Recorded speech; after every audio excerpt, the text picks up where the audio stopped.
They said a crippled girl had no place on the frontier, that she was nothing more than dead weight in a world built for the strong. When her father's blood soaked into the floorboards of their store, Eliza Hartwell learned the cruelest truth. Mercy dies with your protector. The town of Willow Ridge had already decided her fate before the body went cold. But then a stranger rode in, a cowboy with secrets darker than the scars on his hands, and everything changed. This is the story of the girl nobody wanted and the man who refused to leave her behind. If you're watching from anywhere in the world, drop your city in the comments below. I want to see how far this story travels. Hit that like button and stay until the end, because what happens next will break your heart and put it back together again. The first shot shattered the morning like breaking glass. Eliza Hartwell's hands froze over the ledger, ink spreading across the page where her pen had slipped. The numbers she'd been recording, $3.20 for flour, $1.50 for coffee, suddenly meant nothing. Her father's voice, steady and calm just moments before, cut off mid-sentence. Then came the second shot. "Papa?" The word caught in her throat. She was in the back room of Hartwell's general store, surrounded by crates of supplies and the familiar smell of tobacco and dried beans. The wooden crutches leaning against her chair were within reach, but her legs, twisted and scarred from the riding accident that had nearly killed her at 15, wouldn't move fast enough. They never did. "Give us the money, old man!" A voice she didn't recognize, rough as gravel, echoed from the front of the store. "There's nothing here worth dying for," her father said, and Eliza heard something she'd never heard before in William Hartwell's voice. Fear. Not for himself. Her father had never been afraid for himself. This was the fear of a man who knew his daughter was 20 feet away, helpless, listening. She grabbed the crutches and pulled herself upright, her heart hammering so hard she could feel it in her throat. The backroom door was partially open, just enough for her to see shadows moving in the morning light that streamed through the store's front windows. "We know you keep the week's take in that strongbox." A different voice, younger. "We've been watching." Eliza pressed herself against the door frame. Through the gap, she could see her father standing behind the counter, his weathered hands raised to shoulder height. He was 62 years old, with silver hair and the kind of lined face that came from decades of honest work and mountain sun. Two men stood facing him, both with bandanas covering the lower halves of their faces. One held a revolver pointed directly at her father's chest. "Please," William said quietly, "just take what you want and go." The man with the gun laughed, but there was no humor in it. "That's exactly what we're going to do." Eliza's mind raced. The sheriff's office was 3 blocks away. If she could get out the back door, if she could make it to the street, if someone was passing by, but even as she thought it, she knew it was impossible. On her crutches, moving as quietly as possible, it would take her minutes to navigate the storage room, unlock the back door, and make it outside. Minutes her father didn't have. "The strongbox is under the counter," William said. "I'll get it for you." Slowly, the gunman gestured with his weapon. Real slowly, William lowered his hands and bent down, disappearing from Eliza's limited view. She heard the scrape of metal on wood, then her father rose again with the iron strongbox in his hands. It was small, no bigger than a bread box, with a simple lock that Eliza herself had opened 100 times. "Here," William set it on the counter. "Take it. There's maybe $100 inside." That's the truth. The second man, the younger one, moved forward and grabbed the box. He pulled a knife from his belt and jammed it into the lock, twisting violently. The mechanism gave way with a crack. Inside were bills and coins, the accumulated earnings from a week of selling supplies to miners, ranchers, and townsfolk. $100 was a fortune to some, barely enough to matter to others.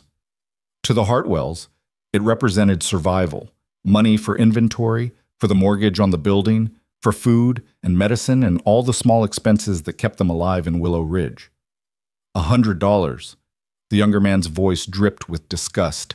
He looked up at William. "You think we're stupid? Where's the rest?" "That's all there is," William said. "I swear it." The gunman took a step closer. "You're lying." "I'm not. Business has been slow. The miners up at Silver Creek haven't been paid yet this month. When they get their wages, they'll come in and—" The gunshot was so loud in the enclosed space that Eliza screamed. Her father staggered backward, his hand going to his chest. Red bloomed across his shirt, spreading like spilled wine. He hit the shelf behind him and knocked over a display of canned goods. Tin cans clattered to the floor, rolling in every direction. "Papa!" Eliza shoved the door open and lurched into the main room, her crutches skidding on the wooden floor. Both outlaws spun toward her. For a frozen moment, they all stared at each other. The crippled girl in the doorway, the two killers caught in the act. She saw their eyes above the bandanas, saw the calculation happening there. "There's another one," the younger man said. William Hartwell, still on his feet despite the blood soaking his shirt, lurched toward the counter. "Run, Eliza! Run!" But running was the one thing Eliza Hartwell could not do. The gunman raised his weapon again, this time pointing it at her. She saw his finger tighten on the trigger, saw the moment when he decided she wasn't worth the bullet, and then he shifted his aim back to her father. "No!" Eliza threw herself forward, her crutch swinging wild.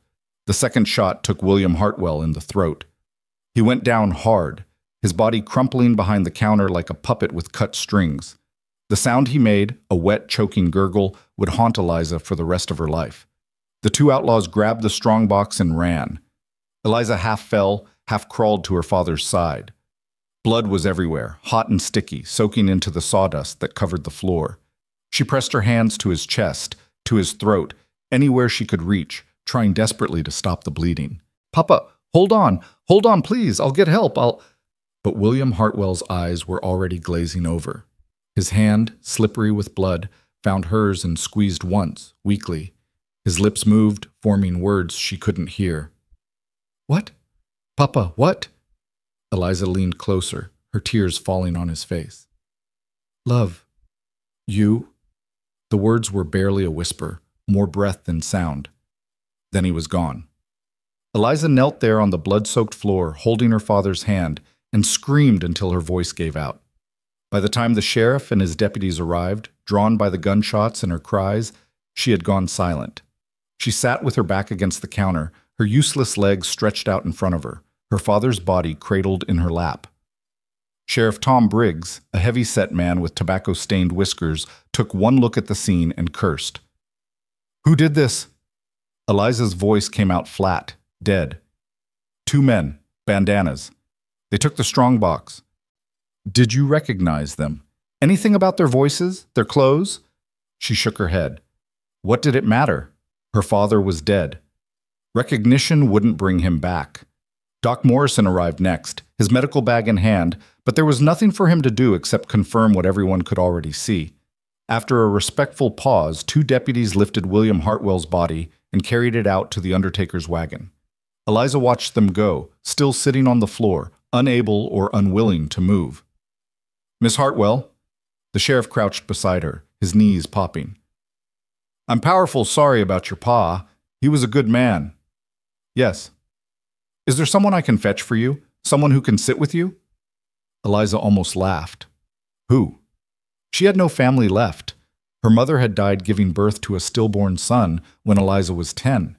She had no siblings, no aunts or uncles in Willow Ridge.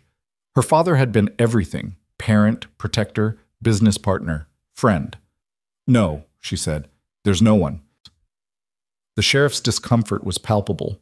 He shifted his weight, cleared his throat. "Well, you can't stay here. Not tonight. This ain't a fit place for a lady right now. This is my home. I know, but..." He gestured at the blood. "Let me have Mrs. Briggs make up a room for you. Just for tonight. You can come back tomorrow when the place has been cleaned." Eliza wanted to refuse, wanted to tell him she'd sleep in the blood if she had to, but she was so tired, every bone in her body felt like it had been hollowed out and filled with lead. She nodded. It took 3 men to get her up off the floor, get her crutches situated, and help her out to the sheriff's wagon. As they pulled away from the store, Eliza looked back. The windows were dark now, the open sign still hanging on the door. Her father's blood was seeping between the floorboards. Everything is gone, she thought. Everything. She had no idea how right she was. The funeral was held 2 days later on a gray morning that threatened rain. Half the town turned out, not because they'd been particularly close to William Hartwell, but because death on the frontier was a communal affair. Everyone would die eventually. The least you could do was show up when someone went ahead of you.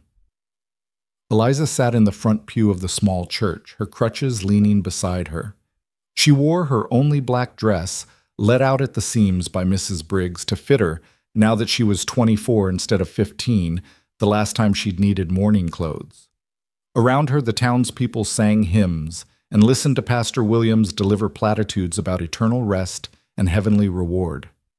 She didn't hear any of it. What she heard were the whispers. They'd started the moment she arrived, soft and sibilant, like the hiss of snakes. Poor thing, what will she do now? She can't run the store by herself, not in her condition. Someone will have to take care of her. But who? She's got no family. Eliza kept her eyes fixed on the plain wooden coffin at the front of the church. Inside it, her father lay in his best suit, his hands folded across his chest. The undertaker had done a decent job cleaning him up, but Eliza couldn't unsee the blood, couldn't unfeel the weight of his body going limp in her arms. After the service, they processed to the cemetery on the hill overlooking town. The grave had been dug beside Eliza's mother's plot, a reunion in death, if you believed in such things. Eliza wasn't sure what she believed anymore. As the coffin was lowered into the earth, she heard more whispers. She'll have to sell the store, of course. Who'd buy it? Place is probably cursed now. The bank will foreclose, mark my words. When the last shovel of dirt had been thrown and the last prayer said, people began to drift away.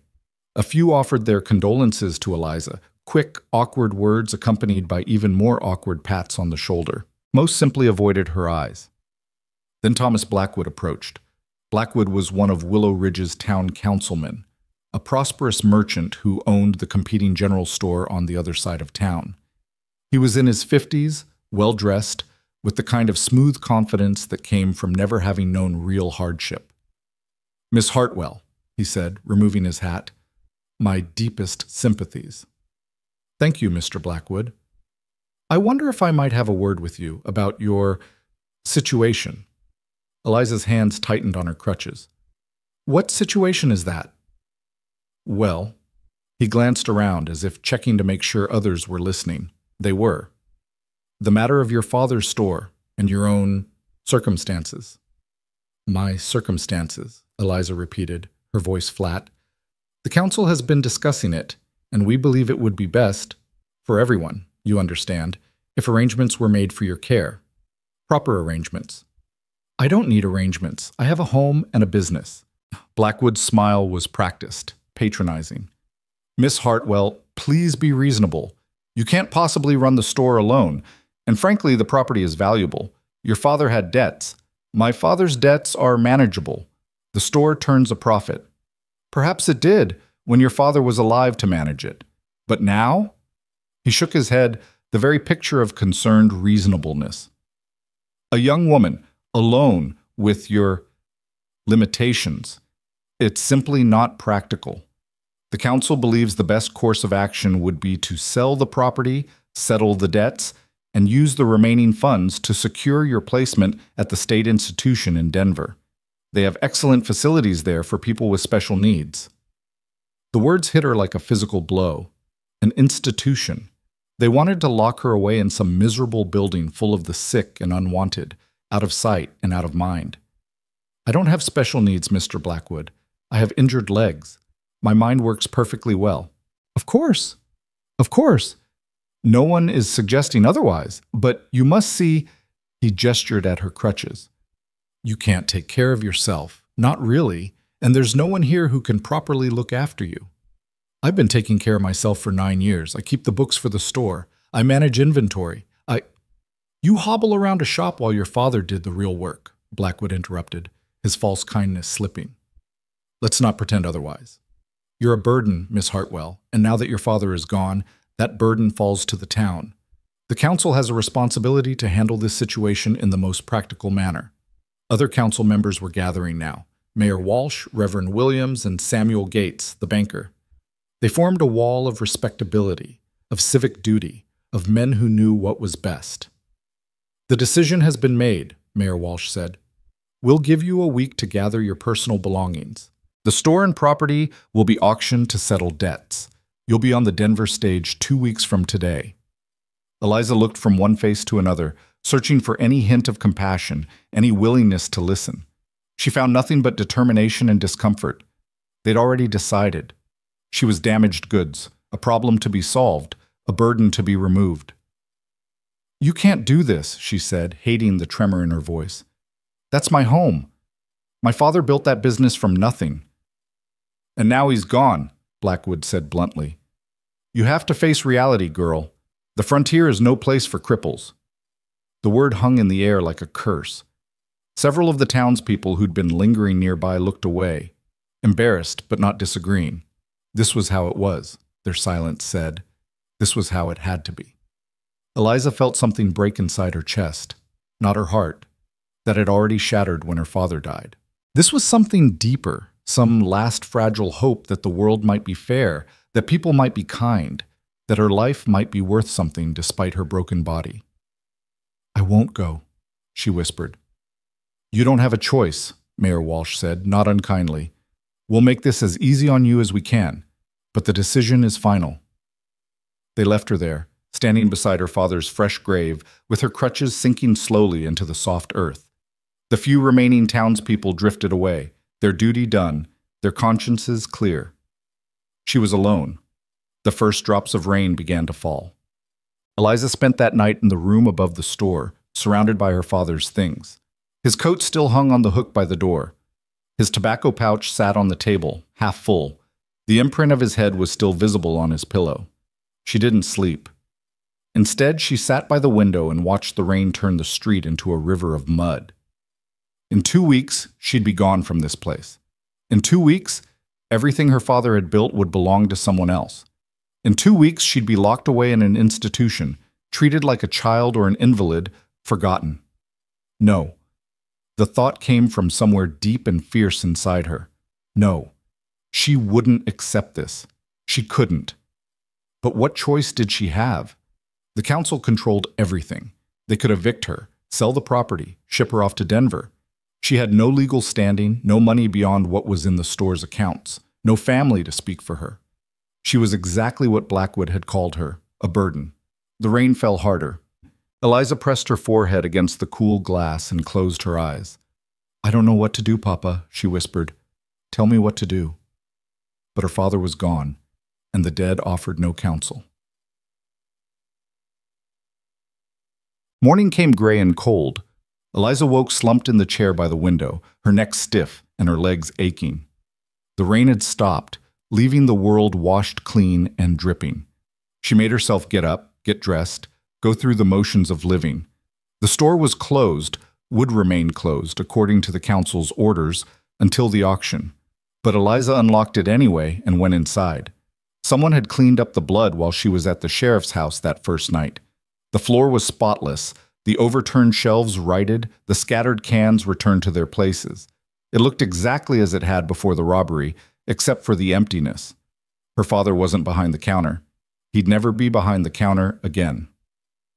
Eliza took her usual seat at the small desk where she kept the ledgers and stared at the columns of numbers.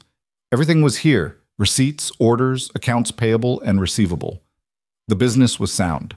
Her father had been a careful man, never overextending, always planning for lean times. With proper management, the store could provide a modest but reliable income for years. But no one believed she could provide that management. The door opened with a jingle of bells. Eliza looked up, ready to tell whoever it was that the store was closed, and found herself facing a stranger. He was tall, well over 6 feet, with broad shoulders and the lean, hard build of a man who lived in the saddle.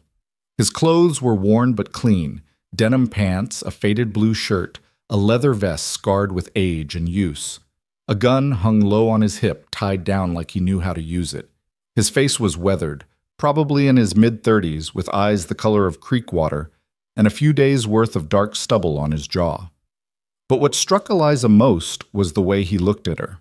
Not with pity, not with disgust, not with the calculation of someone measuring her worth and finding it wanting. He simply looked at her the way you'd look at any other person. "We're closed," Eliza said. Door was unlocked. His voice was low, rough at the edges.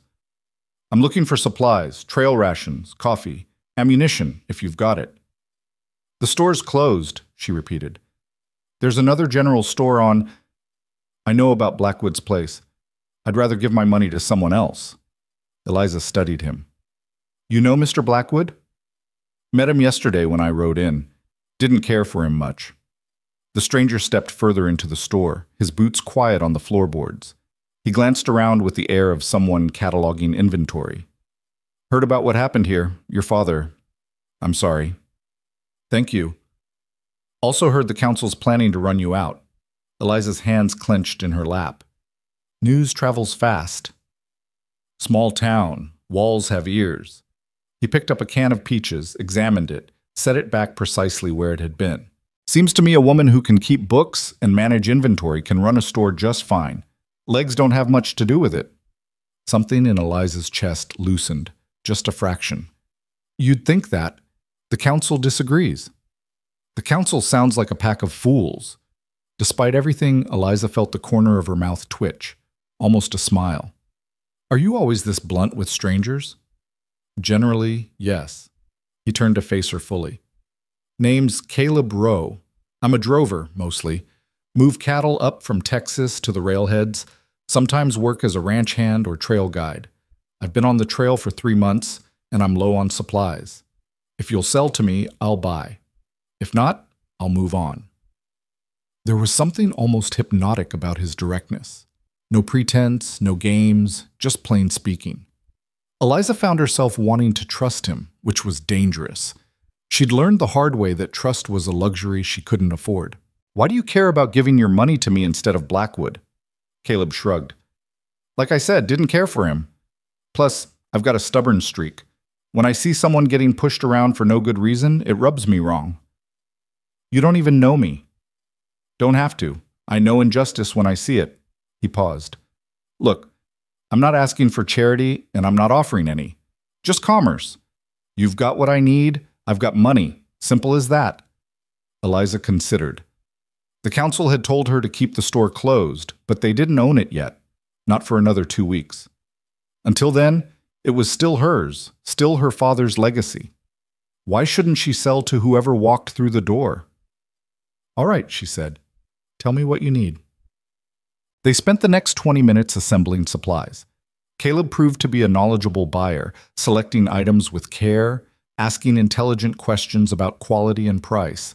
He moved through the store with an easy competence, reaching high shelves without being asked, gathering items into a neat pile on the counter. Eliza tallied everything in the ledger, her pen scratching across paper. When she announced the total, $12.30, Caleb counted out coins without hesitation. You're good at this, he said as she recorded the transaction. I've been doing it since I was 15. The accident. It wasn't a question. Eliza's pen paused.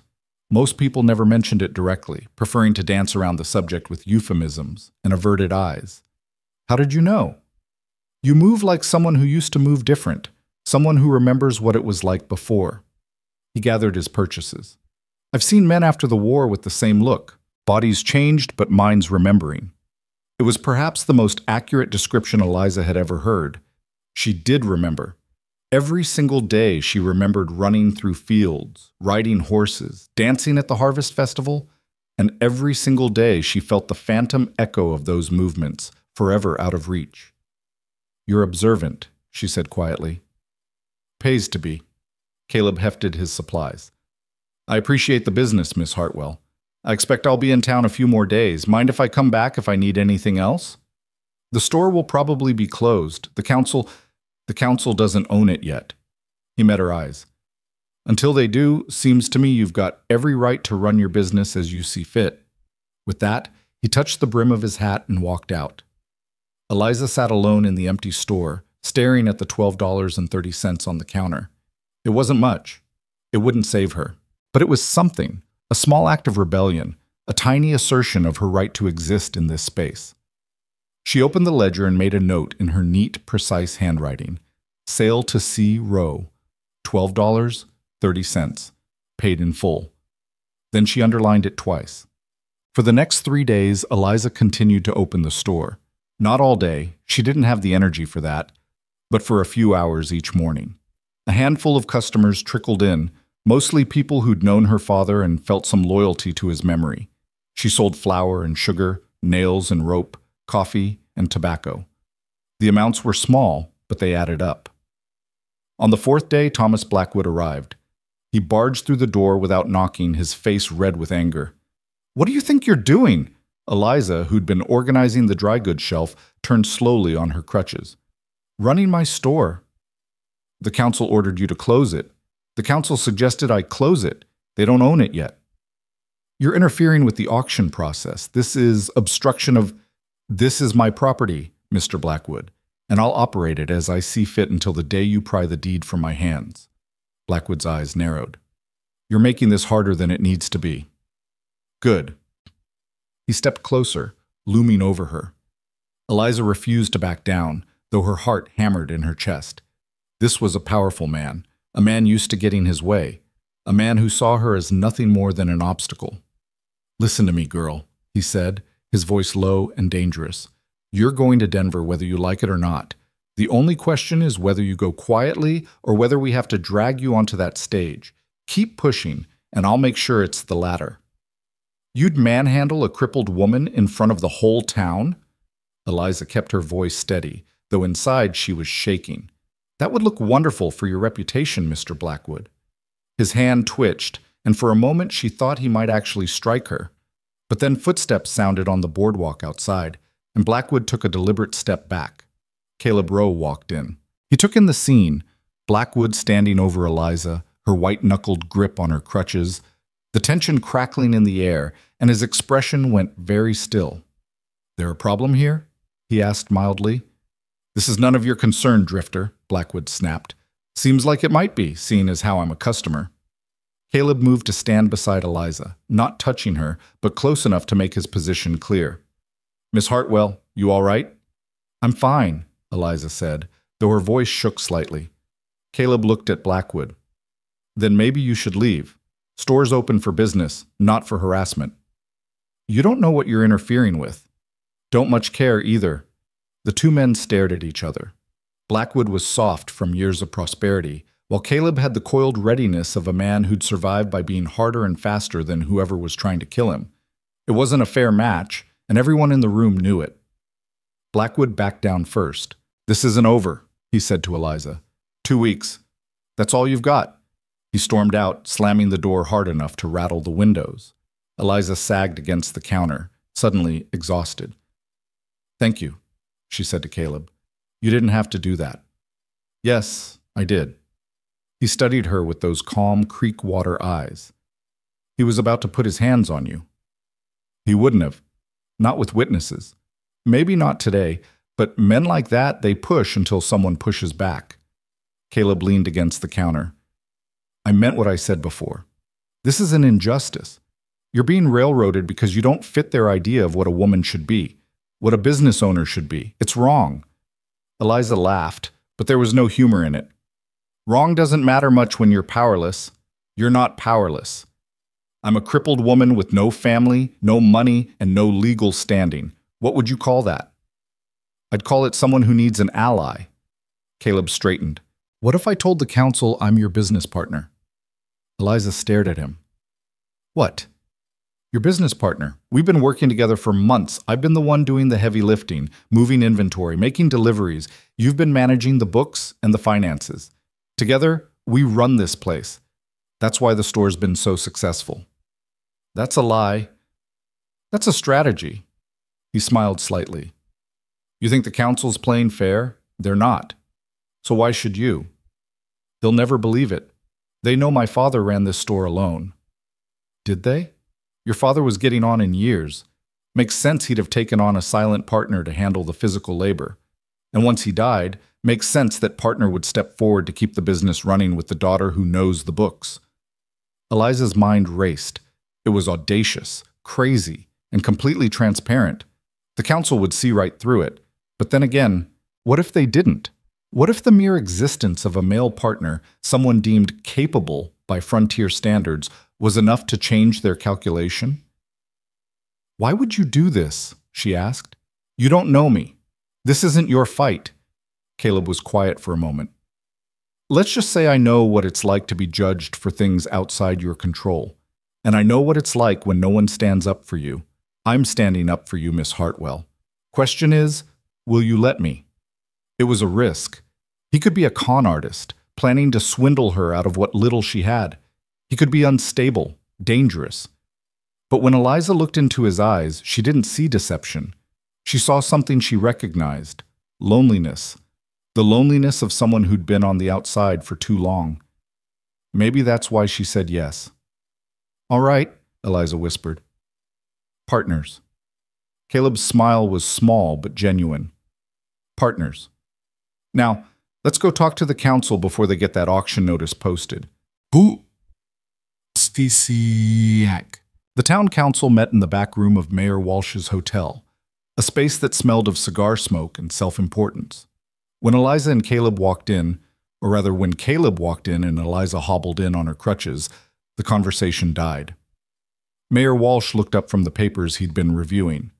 Miss Hartwell, this is a closed meeting. I'm aware, but you're discussing my property, so I have a right to be here. Eliza moved to the table, Caleb at her side. I'm here to inform you that the store will not be sold. I'll be keeping it and continuing to operate it. Thomas Blackwood laughed outright. We've been over this. You can't. She can, Caleb interrupted, because she's not doing it alone. I'm Caleb Rowe, Miss Hartwell's business partner. I've been working with William Hartwell for the past 6 months, helping with deliveries, inventory, and the physical demands of running a frontier store. Now that William's gone, I'll be stepping into his role while Miss Hartwell continues to manage the finances and record keeping. The silence that followed was profound. Reverend Williams found his voice first. Business partner, we've never heard of you. That's because William preferred to keep the arrangement quiet. He was a private man. Caleb's tone was perfectly reasonable. But I can show you receipts, delivery records, anything you need to verify my involvement. He couldn't, of course, but the council didn't know that. Samuel Gates, the banker, leaned forward. Even if this is true, and I have serious doubts, it doesn't change the fundamental problem. A woman can't run a business, partner or no partner. Why not? Caleb asked. It's not proper. Ma'am over at the boarding house runs a business, so does the milliner and the woman who owns the laundry. Seems to me women run plenty of businesses in Willow Ridge when no one's trying to stop them. Mayor Walsh cleared his throat. Those are different circumstances. How? Miss Hartwell has special needs. Miss Hartwell has injured legs, Caleb said flatly. Her mind is sharp, her skills are solid, and she's been managing that store's books for 9 years. The only special need she has is for people to stop trying to steal her property. Blackwood's face went purple. Now you listen here. No, you listen. Caleb's voice went hard. You want that store because it's valuable. Prime location, established customer base, low overhead. With William dead and his daughter deemed incapable, you figured you'd snap it up cheap at auction. Well, it's not happening. The store stays with its rightful owner. This is ridiculous, Blackwood sputtered. Mayor, you can't possibly. But Mayor Walsh was studying Caleb with new eyes. This wasn't some drifter they could intimidate and send packing. This was a man who knew the law, who could make trouble, who might actually have the resources to fight them. What exactly is your stake in all this, Mr. Rowe? The mayor asked carefully. I'm a minority partner, 20% of the business in exchange for my labor and expertise. Miss Hartwell retains majority ownership and final say on all decisions.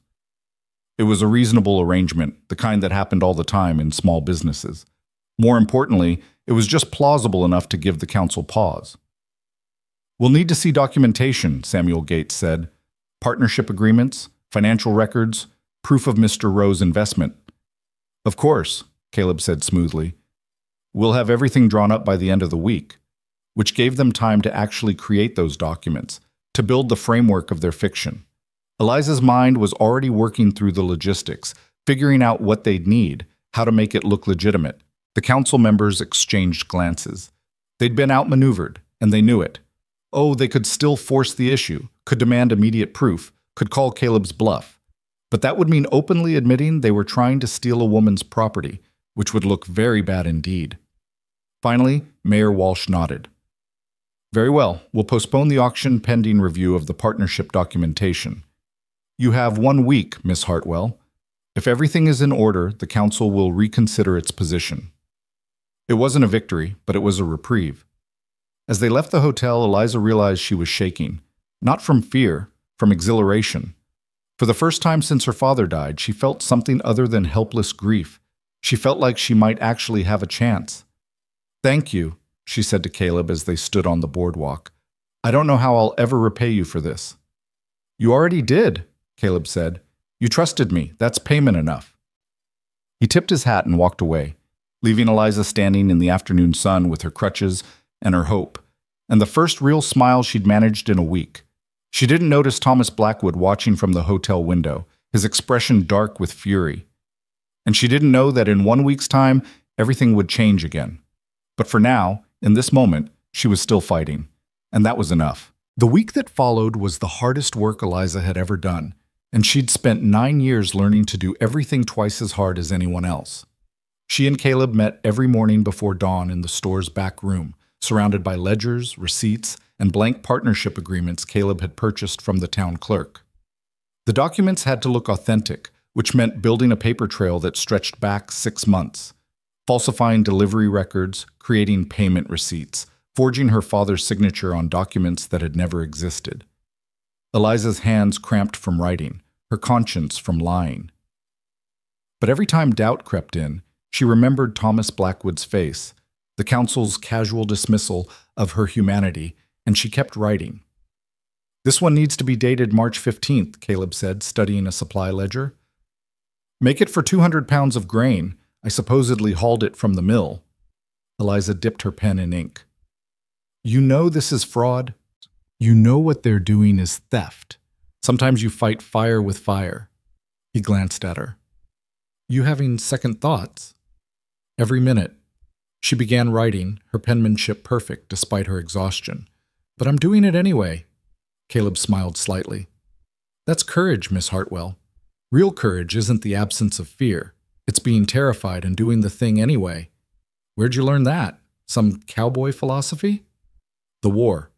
His smile faded. "I was 17 when I enlisted. Spent 3 years being scared out of my mind and pretending I wasn't. Lost a lot of friends who couldn't keep pretending." It was the most personal thing he'd shared since they'd met. Eliza looked up from her work, studying his face in the lamplight. He was staring at nothing, lost in memories she couldn't see. "Which side?" she asked quietly. "Does it matter anymore? We all lost." He shook himself like a dog shedding water. "Come on, we've got 20 more documents to forge before sunrise." They worked in silence after that, the scratch of pen on paper the only sound. Outside, Willow Ridge slept, unaware that in the back room of Hartwell's general store, 2 desperate people were building a fortress of lies to protect a simple truth, that a woman's worth shouldn't be measured by the straightness of her spine. By the 4th day, they had everything they needed. Partnership agreement signed and dated. Financial records showing Caleb's investment of $500, money he didn't have but claimed to have earned from cattle drives. Letters of reference from ranchers in Texas who'd never heard of him. It was a masterpiece of deception, thorough enough to withstand casual scrutiny, fragile enough to crumble under serious investigation. "Think it'll work?" Eliza asked as they organized the final stack of papers. Caleb shrugged. "Depends on how hard they look. If they really want to bury you, they'll find holes. But if they're just looking for an excuse to back down without losing face, this gives them one. And if they find the holes, then we're both in trouble. Fraud, forgery, conspiracy to defraud the town council. Could mean jail time." He met her eyes. "I'm willing to take that risk. Question is, are you?" Eliza thought about the institution in Denver, about spending the rest of her life in a room full of people society had discarded, treated like a child, denied agency over her own existence. She thought about her father's blood soaking into the floorboards, about his final words, about the promise she'd made to herself standing over his grave. "Yes," she said, "I'm willing." "Good." Caleb gathered the documents into a leather portfolio. "Then let's go give the council something to chew on." But as they headed for the door, Eliza noticed something she'd missed before. Caleb's gun belt, usually worn loose and easy, was cinched tight. His coat was unbuttoned despite the morning chill, giving him quick access to the weapon on his hip. His eyes kept flicking to the windows, the door, the shadows. "What's wrong?" she asked. "Probably nothing." "You're a terrible liar, Mr. Rowe. What's wrong?" He hesitated, then sighed. "I saw someone yesterday. Man I knew from before. He didn't see me, or at least I don't think he did. But if he's in town, others might be too." "Others who want to hurt you?" "Others who want me dead, more specifically." Caleb's tone was matter-of-fact, like he was discussing the weather. "I told you I'm a drover." "That's true. But it's not the whole truth. I've got history, Miss Hartwell. Bad history. And history has a way of catching up." Eliza's stomach clenched. "Should I be worried?" "Not yet. Maybe not ever. I'm probably being paranoid." But his hand rested on his gun as he scanned the empty street. "Come on, let's get this over with." They walked to the mayor's hotel in silence, Eliza's crutches tapping a steady rhythm on the boardwalk, Caleb's boots silent beside her. The morning was cold and clear, the kind of day that promised warmth later but bit with frost now. A few early risers were out, the baker carrying loaves to his shop, a rancher loading supplies into his wagon. But most of Willow Ridge still slept. The council was waiting in the same back room, the same men in the same chairs, like actors performing the same play. But there was a new tension in the air now, a wariness that hadn't been there before. Mayor Walsh gestured to two empty chairs. "Please, sit." Eliza lowered herself into one, balancing her crutches against the table. Caleb remained standing, the portfolio under his arm. "You have the documents?" Samuel Gates asked. "Everything you requested." Caleb placed the portfolio on the table and opened it, revealing the neat stack of papers inside. Partnership agreements, financial records, letters of reference, proof of investment. It's all there. The banker reached for the documents and began examining them with the meticulous attention of a man who'd spent his life finding errors in other people's paperwork. The minutes stretched. Eliza forced herself to breathe slowly, evenly, to keep her hands still in her lap. Beside her, Caleb was a statue carved from stone. Finally, Gates looked up. "These appear to be in order." Thomas Blackwood snatched the papers from his hands. "Let me see those." He read through everything twice, his scowl deepening with each page. Eliza could see the moment he found something, could see the triumph flash across his face. "This letter of reference," he said, holding up one of the forged documents. "It's from the R Ranch in Texas, dated last September. Claims Mr. Rowe worked a cattle drive for them." He looked at Caleb. "The R Ranch burned down 2 years ago. Everyone in the cattle business knows that." Eliza's heart stopped, but Caleb didn't even blink. "The ranch burned. The owner, Richard Reynolds, didn't. He's been running cattle out of his brother's place since then. Still uses the R brand, still signs his letters the same way. You want to send a telegram to verify. Be my guest. Cost you $2. It was a bluff. It had to be. But Caleb delivered it with such perfect confidence that even Eliza almost believed him. Blackwood's mouth opened, closed. He looked down at the letter again, uncertainty flickering across his features. To send the telegram and have Caleb's story confirmed would make Blackwood look like a fool. But to let it pass without checking. "I'll send the telegram," Blackwood said finally. "In fact, I'll verify all of these references. If there's even one discrepancy, even one hint of fraud, I'll have both of you arrested." "Fair enough," Caleb said. "While you're at it, maybe you should verify your own financial records. I hear there's some question about those mining claims you bought last year." The room went very still. "What are you implying?" Blackwood's voice was dangerously soft. "Not implying anything, just making conversation." Caleb's smile didn't reach his eyes. "Funny how people who live in glass houses are always the first to throw stones." Mayor Walsh cleared his throat loudly. "Gentlemen, please, let's keep this civil." He looked at the documents spread across the table, then at Eliza. "Miss Hartwell, I'll be honest with you. This partnership changes things. If Mr. Rowe is indeed a legitimate business partner with capital investment and operational involvement, the council has no legal grounds to force a sale." "I told you that from the beginning," Eliza said. "Yes, well." The mayor shifted uncomfortably. "We had concerns about your ability to manage alone. But with Mr. Rowe's assistance, those concerns are somewhat alleviated." "Somewhat." Eliza heard the word for what it was: a hedge, an escape clause, a way to keep the door open for future interference. But it was more than she'd had a week ago. "So the auction is canceled?" she asked. "Postponed, pending verification of Mr. Rowe's credentials. If everything checks out, then yes, the auction will be canceled, and you'll be free to continue operating the store." Mayor Walsh paused. "However, the council will be monitoring the situation. If the business fails, if debts go unpaid, if there's any sign of impropriety, we reserve the right to take action." Translation: they'd be watching, waiting for her to fail, ready to pounce the moment she stumbled. "Understood," Eliza said. "Is there anything else?" The council members exchanged glances. Reverend Williams, who'd been silent throughout, finally spoke.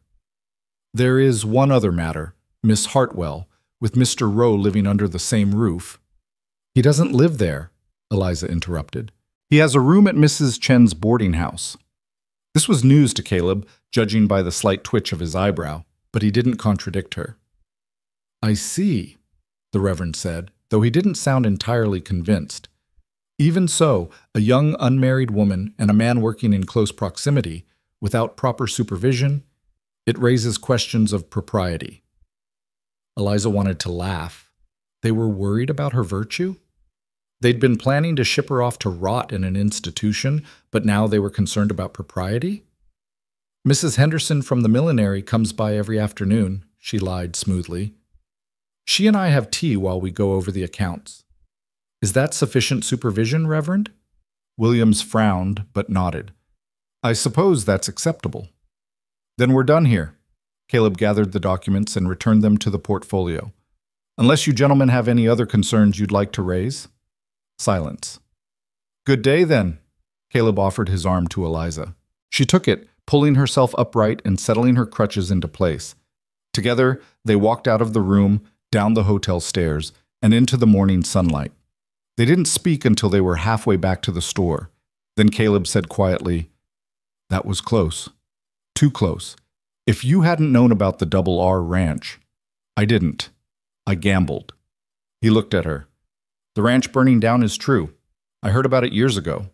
But whether Reynolds is still running cattle, whether he signs his letters the same way, whether he'd verify my story if anyone actually asked, all of that was pure guess." Eliza stopped walking. "You mean, if Blackwood sends that telegram, we're finished, which is why we need to make sure he doesn't send it." Caleb's expression was grim. "Or if he does, that he gets the answer we need. How do we do that?" "I have an idea. Not a good one, but it's what we've got." He glanced around, checking for eavesdroppers, then leaned closer. "I need to leave town for a few days. There's a telegraph office in Copper Springs, about 30 miles south. If I ride hard, I can make it there and back in 3 days." "What are you going to do in Copper Springs?" "Send a telegram to myself, from Richard Reynolds, verifying my employment." Caleb's smile was humorless. "Then I'm going to bribe the telegraph operator to remember it if anyone asks." "That's fraud, yes. Add it to the list." He straightened. "Can you hold things down here while I'm gone?" Eliza thought about the store, about the townspeople who'd started trickling back in since word of the partnership spread, about Thomas Blackwood's watchful eyes and the council's barely concealed hostility. "I don't have a choice, do I?" "There's always a choice. You could walk away right now, get on that stage to Denver, let the council win. That's a choice." His voice softened. "But I don't think it's your choice, not anymore." He was right. Somewhere in the past week, Eliza had stopped being the helpless victim of circumstance and become something else. A fighter. A liar. A criminal, technically. But also someone who refused to let the world decide her worth. "Go," she said. "I'll manage. Keep the doors locked at night. Don't let anyone in you don't trust." Caleb hesitated, then pulled his gun from its holster and held it out to her. "Take this." Eliza stared at the weapon. "I don't know how to use it." "Point it at whatever you want dead and pull the trigger. That's the basics." When she didn't take it, he added, "Please, I'll feel better knowing you have it." Reluctantly, Eliza accepted the gun. It was heavier than she'd expected, cold and solid in her hand. The weight of it made everything feel suddenly, terrifyingly real. "I'll be back in 3 days," Caleb said. 4 at the most.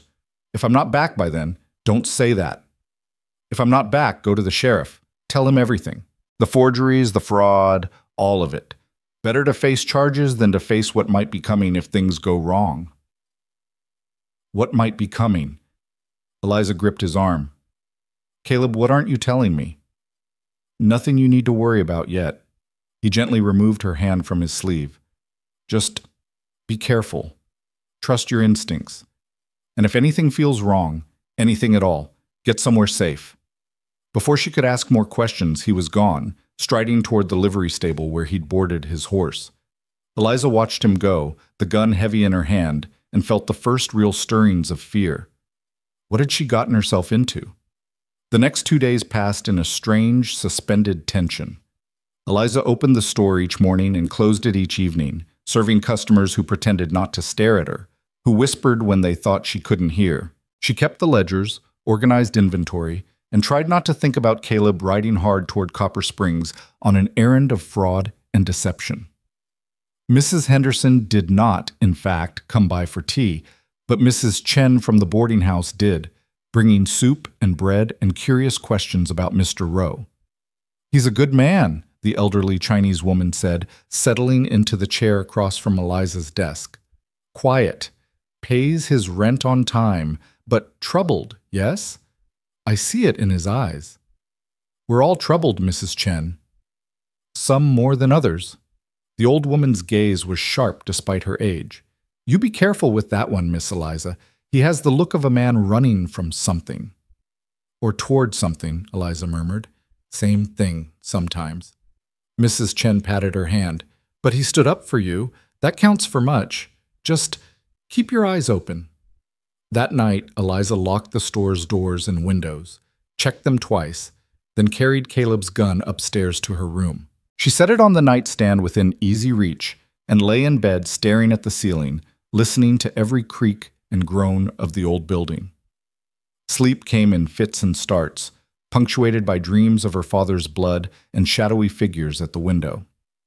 On the morning of the 3rd day, Thomas Blackwood came calling. Eliza was opening the store, struggling with the heavy shutters that covered the windows, when his carriage pulled up outside. He climbed down, impeccably dressed as always, and crossed the boardwalk with the confidence of a man who owned everything he surveyed. Miss Hartwell. Working alone, I see. Mr. Rowe is away on business. Eliza kept her voice level. Was there something you needed?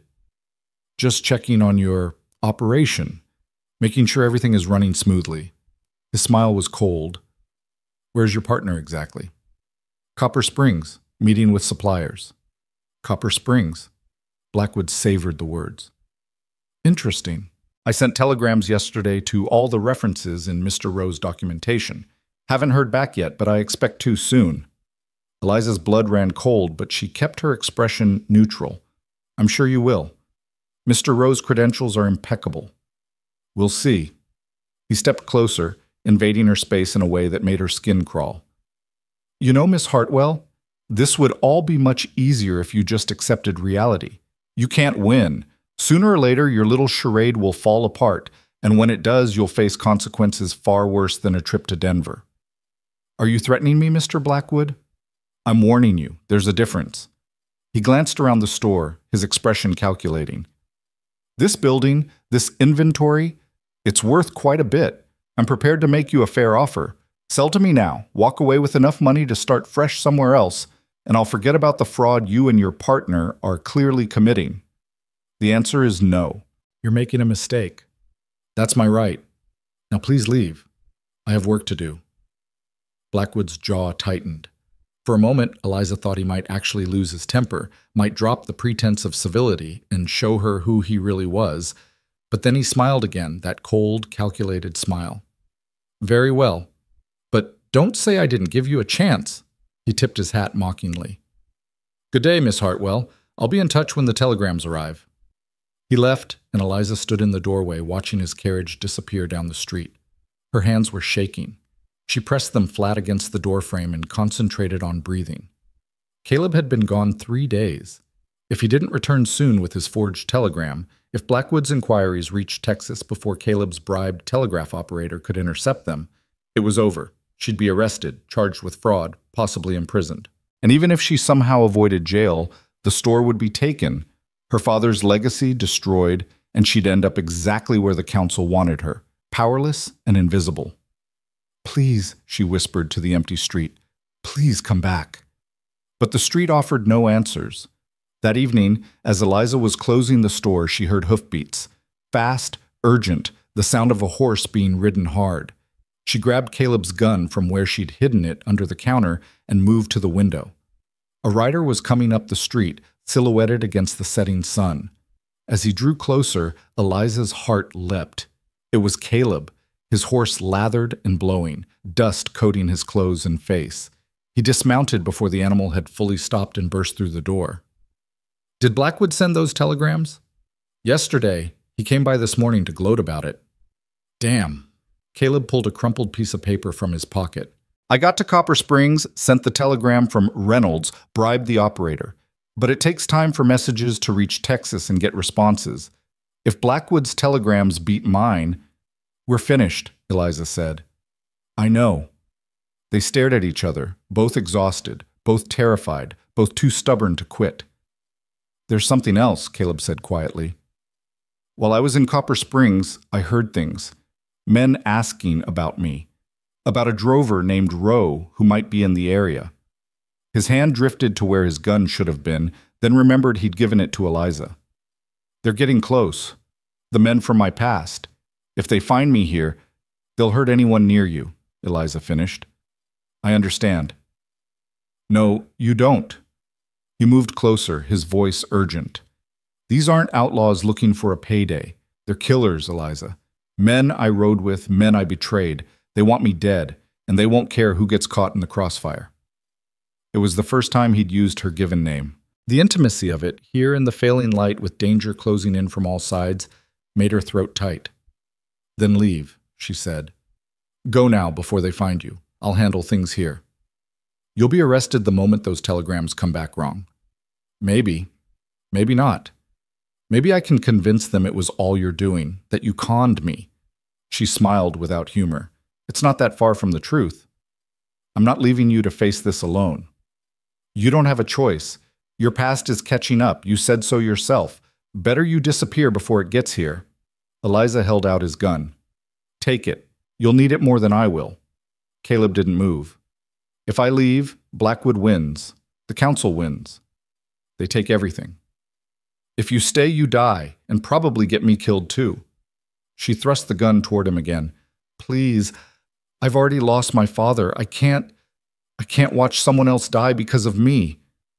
"This isn't because of you, isn't it? If you hadn't stopped to help a crippled girl, you'd be long gone by now, safe."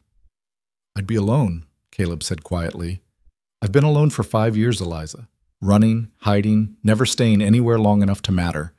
You gave me something I forgot I could have. A purpose. A reason to stand still." Tears burned in Eliza's eyes.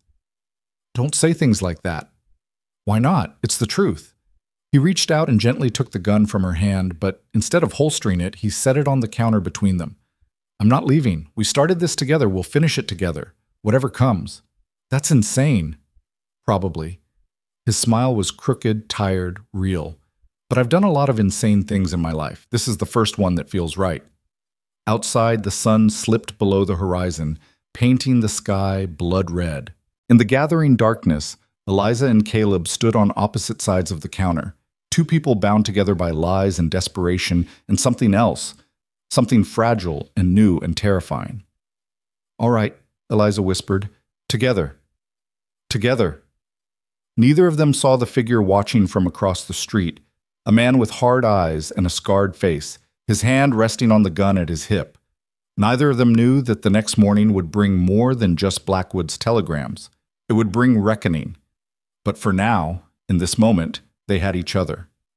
And in a world that had taken so much, that was almost enough to feel like hope. The man with the scarred face walked into Hartwell's general store at 10 o'clock the next morning, just as Eliza was helping Mrs. Patterson select fabric for a new dress. He didn't announce himself, didn't make a sound, but Eliza felt his presence the way you feel a storm building on the horizon. She looked up from the bolt of calico and went very still. He was tall and rangy, somewhere in his 40s, with a face that looked like it had been put through a meat grinder and reassembled wrong. A thick scar ran from his left eyebrow down to his jaw, pulling his mouth into a permanent sneer. His clothes were trail-worn, but his boots were expensive, and the gun on his hip had the oiled shine of a tool used often and maintained well. "Help you?" Eliza kept her voice steady, though her heart was hammering. The man's eyes swept over her, lingering on her crutches with neither pity nor disgust, just cold assessment. Then he smiled, and it was worse than if he'd scowled. "Looking for someone. Man named Caleb Rowe. Heard he might be around these parts." Mrs. Patterson made a small, frightened sound and clutched her fabric closer. The scarred man glanced at her, and whatever she saw in his face made her drop the calico and hurry out of the store without another word. "Don't know anyone by that name," Eliza lied. "That's so." The man moved deeper into the store, his movements casual but purposeful, like a wolf circling prey. "Funny, telegraph operator in Copper Springs said a man matching Caleb's description came through 3 days ago. Paid good money to send a telegram and keep quiet about it. Only problem is Jake, that's the operator, he talks when he drinks, and I bought him a lot of drinks." Eliza's blood turned to ice. If this man knew about Copper Springs, knew about the telegram, then he knew everything. Their careful fraud, their desperate gamble, all of it was about to come crashing down. "I run a store," she said carefully. "Lots of people come through, can't remember everyone." "You'd remember Caleb. He's memorable." The scarred man picked up a can of peaches, examined it, set it back. "Used to ride with my crew 5 years back. Good with a gun, better with horses. Smart enough to know when to keep his head down." The smile faded. "Until he wasn't." "I'm sorry, but I really can't help you." "See, I think you can." He moved to the counter, placed both hands flat on the surface, leaned forward. "I think Caleb's been here. I think maybe he's still here, and I think you know exactly where to find him." "You need to leave." Eliza reached under the counter where she'd hidden Caleb's gun that morning, her fingers closing around the grip. "Now." The scarred man saw the movement and laughed. "You gonna shoot me, girl? With those shaky hands and them crippled legs? You ever even fired a gun before?" "Get out of my store." "Or what? You'll shoot me in front of half the town?" He gestured to the window where faces were already gathering, drawn by the confrontation. "Go ahead. Pull that trigger. See what happens." Eliza's finger trembled on the trigger guard. He was right. She'd never fired a gun in her life.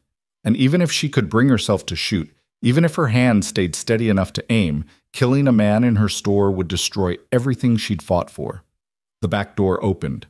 Caleb walked in, his own gun already drawn, his face absolutely expressionless. "Hello, Dutch." The scarred man straightened slowly, his hands moving away from the counter. "Caleb, been a long time." "Not long enough." "Now that hurts my feelings." Dutch's grin was sharp as broken glass. "After all we've been through together, all them jobs we pulled, all them miles we rode, that's how you greet an old friend?" "We're not friends. We never were." Caleb moved to stand between Dutch and Eliza, his gun steady. "How'd you find me?" "Same way I always find people. Asked questions, followed leads, paid the right folks." Dutch's eyes flicked to Eliza. "Heard you got yourself a partner now, business partner. That true?" "None of your concern." "Oh, but it is. See, you owe me, Caleb. You owe all of us, and we've come to collect." "I don't owe you anything. You rode away with our money, $20,000 from that bank job in Amarillo. That makes you a thief." Dutch's voice went hard. "We don't take kindly to thieves." Eliza's mind reeled. $20,000. A bank robbery. Caleb hadn't just been an outlaw. He'd been part of a gang, and he'd stolen from them. The man she'd trusted, the man she'd built a partnership with, was a criminal and a traitor. "I didn't take your money," Caleb said. "I left before that job. You know that." "You left the night before." "Convenient timing, don't you think? Next morning, the bank vault's empty, and so are you." "What am I supposed to think?"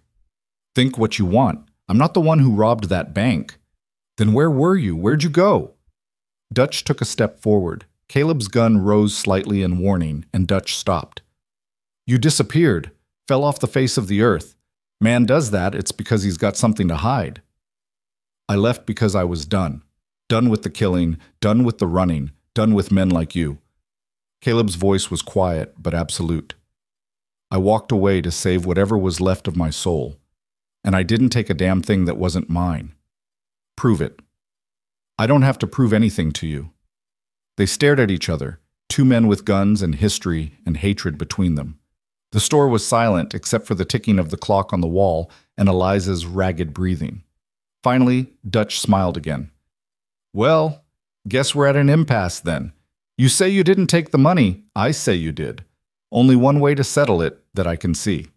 You want to draw on me, Dutch, right here, right now. Caleb's voice was calm, almost bored. I'm faster than I used to be, and you were never that fast to begin with. Maybe not, but I didn't come alone. Dutch glanced toward the window. Got 3 boys waiting outside. You might take me, Caleb. Might even take 2 of them, but you won't take all 4. And when you're dead, well, his eyes slid to Eliza. Hate for innocent folks to get caught in the crossfire. It was a threat, clear and simple. Surrender or watch everyone around you die. Leave her out of this, Caleb said. Can't do that. She's involved now. You made her involved the minute you walked into her life. Dutch spread his hands in mock apology. But I'm a reasonable man. Come with us, peaceful-like. We'll ride out of town, have ourselves a conversation about that missing money. If you can convince me you didn't take it, maybe we let you go. Maybe. And if I can't convince you, then you die slow instead of fast. Your choice. Eliza found her voice, though it came out hoarse. Don't go with him, Caleb. He's lying. He'll kill you either way. Smart girl, Dutch said approvingly. Pretty, too. Even with them bad legs. Shame about the accident. What happened? Fall off a horse? Don't talk to her. Caleb's gun hand tightened. Don't even look at her. Touchy, touchy, Dutch tisked. You gone soft on me, Caleb? Catching feelings for the cripple girl? That ain't like you. You used to be ice cold, all business. Now look at you playing house and pretending to be respectable. Last warning, Dutch. Leave. Now. Or you'll what? Shoot me in front of all these witnesses? Dutch gestured to the window again, where the crowd had grown. Eliza could see faces she recognized. Mrs. Chen, the baker, Sheriff Briggs pushing his way through. Go ahead. Pull that trigger. Give these good people something to talk about at Sunday supper. The door opened and Sheriff Briggs stepped in, his hand on his own gun. What's going on here? Just a misunderstanding, Sheriff, Dutch said smoothly. Me and Caleb here, we're old friends catching up. Ain't that right, Caleb? Caleb didn't answer. His eyes never left Dutch. Briggs looked between them, clearly sensing the tension but not understanding its source. That true, Mr. Rowe? This man a friend of yours? It was a test. Caleb could confirm Dutch's story, smooth everything over, buy time. Or he could tell the truth and watch the situation explode. No, Caleb said. We're not friends. This man is threatening Miss Hartwell. I'm asking him to leave. Dutch's smile disappeared. That's a lie, Sheriff. I came in here looking to buy supplies, and this man pulled a gun on me for no reason. That's assault, maybe attempted murder. Is that true, Miss Hartwell? Briggs asked. Eliza's mind raced. If she backed Caleb's story, she'd be accusing Dutch of threatening her, which would require an investigation, statements, possibly a trial. But if she backed Dutch's version, Caleb would be arrested, and Dutch would be free to, what? Kill him in his cell? Or wait until he was released and finish the job then? He's lying, she said, her voice stronger now. This man came in here asking about Caleb. When I said I didn't know anything, he threatened me. That's when Caleb came in. Threatening a lady? Briggs's hand tightened on his gun. That's a serious accusation, ma'am. It's also a serious lie, Dutch said. Check my gun, Sheriff. Still holstered. Haven't drawn it once. How's that a threat? You don't need a gun to threaten someone, Eliza shot back. You implied that if I didn't tell you where to find Caleb, something bad would happen. That's a threat. Briggs looked torn. He was a decent man, but not a clever one. better suited to breaking up bar fights than navigating the subtleties of he said, she said accusations. "Look," he said finally, "I don't know what's going on between you folks, but I can't have armed men pointing guns at each other in the middle of town. Mr. Rowe, lower your weapon." "Not until he leaves," Caleb said. "Mr. Rowe, he's got 3 men waiting outside, Sheriff. They're part of his gang. They came here to kill me, and they won't care who gets hurt in the process." Caleb's voice was tight. "So I'm not lowering anything until he's gone." "Gang?" Briggs's eyebrows shot up. "What gang?" "There's no gang," Dutch said. "I got some friends traveling with me, sure. But we're honest drovers, looking for work. This man's paranoid, Sheriff. Probably got a guilty conscience about something." "That true, Rowe? You got something to feel guilty about?" The question hung in the air. Eliza could see the calculation in Caleb's eyes, could see him weighing truth against safety, honesty against survival. "Everyone's got something," Caleb said finally, "but that's not what this is about. This man wants me dead. That's all you need to know." "I need a lot more than that if you're asking me to run someone out of town." Briggs moved between them, his bulk imposing, if not threatening. "Both of you, put the guns away, now. We're going to walk over to my office, have a civilized conversation, and sort this out." "Can't do that, Sheriff," Caleb said. "That's not a request. I leave this store, I'm dead. So's Miss Hartwell, probably. So's anyone else who gets in the way." Caleb's jaw was set. "I'm staying right here until Dutch and his boys ride out of town." Dutch laughed. "You hear this, Sheriff? Man's holding you hostage in a general store over some imaginary threat. That's insane behavior. Dangerous behavior. You gonna let him get away with it?" Briggs's face was turning red. He was a man who valued order, who believed in rules and procedures, and this situation was rapidly spinning beyond his control. "Mr. Rowe, I'm giving you to the count of 3 to lower that weapon. If you don't, I'll have to arrest you for refusing a lawful order. 1. "Sheriff, please," Eliza said desperately. "This man is lying. He's—" 2. Caleb looked at her, and in his eyes, Eliza saw apology, resignation, and something that looked like goodbye. "I'm sorry," he said quietly, "for getting you mixed up in all this. You deserved better." "Don't," Eliza whispered. "Don't you dare give up." 3. Caleb lowered his gun. Dutch moved like a striking snake. His hand flashed to his holster, drawing his weapon in one smooth motion, and fired. The bullet caught Caleb in the shoulder, spinning him sideways. He crashed into a shelf, scattering cans and supplies across the floor. His gun flew from his hand and skittered across the boards. "No!" Eliza lurched forward, her crutch catching on the corner of the counter. She fell hard, pain shooting through her already damaged legs. Sheriff Briggs drew his own weapon, but Dutch was faster. His second shot took the sheriff in the chest, and the big man went down like a felled tree, blood spreading across his shirt. "Damn fool," Dutch muttered, already holstering his gun. "Told him to mind his business." Outside, people were screaming, running. The 3 men Dutch had mentioned appeared in the doorway, all armed, all grinning. Caleb was trying to get up, his good hand pressed to his bleeding shoulder. Dutch walked over and kicked him in the ribs hard enough to crack bone. Caleb collapsed with a grunt of pain. "Thought you were faster than me?" Dutch crouched beside him. "Maybe you were once. But you went soft, Caleb. Caring about people makes you weak, makes you hesitate." He glanced at Eliza. "Like hesitating to shoot me because you were worried about your little crippled girlfriend seeing who you really are." "Leave her alone," Caleb gasped. "Or what? You gonna stop me?" Dutch grabbed Caleb's shirt and hauled him halfway up. "Where's my money?" "Don't have it. Never did." Dutch hit him across the face with the butt of his gun. Blood exploded from Caleb's nose. "Wrong answer. Try again." "I don't know where it is. Someone else took it. Someone from the gang." "Everyone from the gang's accounted for, except you." Another hit, this one opening a gash above Caleb's eye. "Last chance, old friend. Where's the money?" Caleb spit blood. "Go to hell." "You first." Dutch raised his gun to Caleb's head, and Eliza screamed. She'd managed to pull herself halfway upright using the counter, and her hand closed around something cold and metal. Caleb's gun. The one he'd dropped when he was shot. She didn't think. Didn't hesitate. didn't let herself feel the weight of what she was about to do. She pointed the gun at Dutch and pulled the trigger. The recoil nearly broke her wrist. The shot went wild, slamming into the wall 3 feet to Dutch's left. But it was enough. Dutch jerked back, his own shot going high, punching a hole in the ceiling instead of Caleb's skull. "The hell?" Dutch spun toward her, his face twisted with fury. One of the other men grabbed his arm. "Dutch, we gotta go. People heard those shots. Law's gonna be here any minute." "I'm not done with him." "You wanna hang? Move." Dutch looked between Caleb and Eliza, calculation warring with rage. Then he kicked Caleb one more time for good measure and backed toward the door. "This ain't over. You hear me, Caleb? This ain't even close to over. We'll find you again. And next time, your girl won't be there to save you."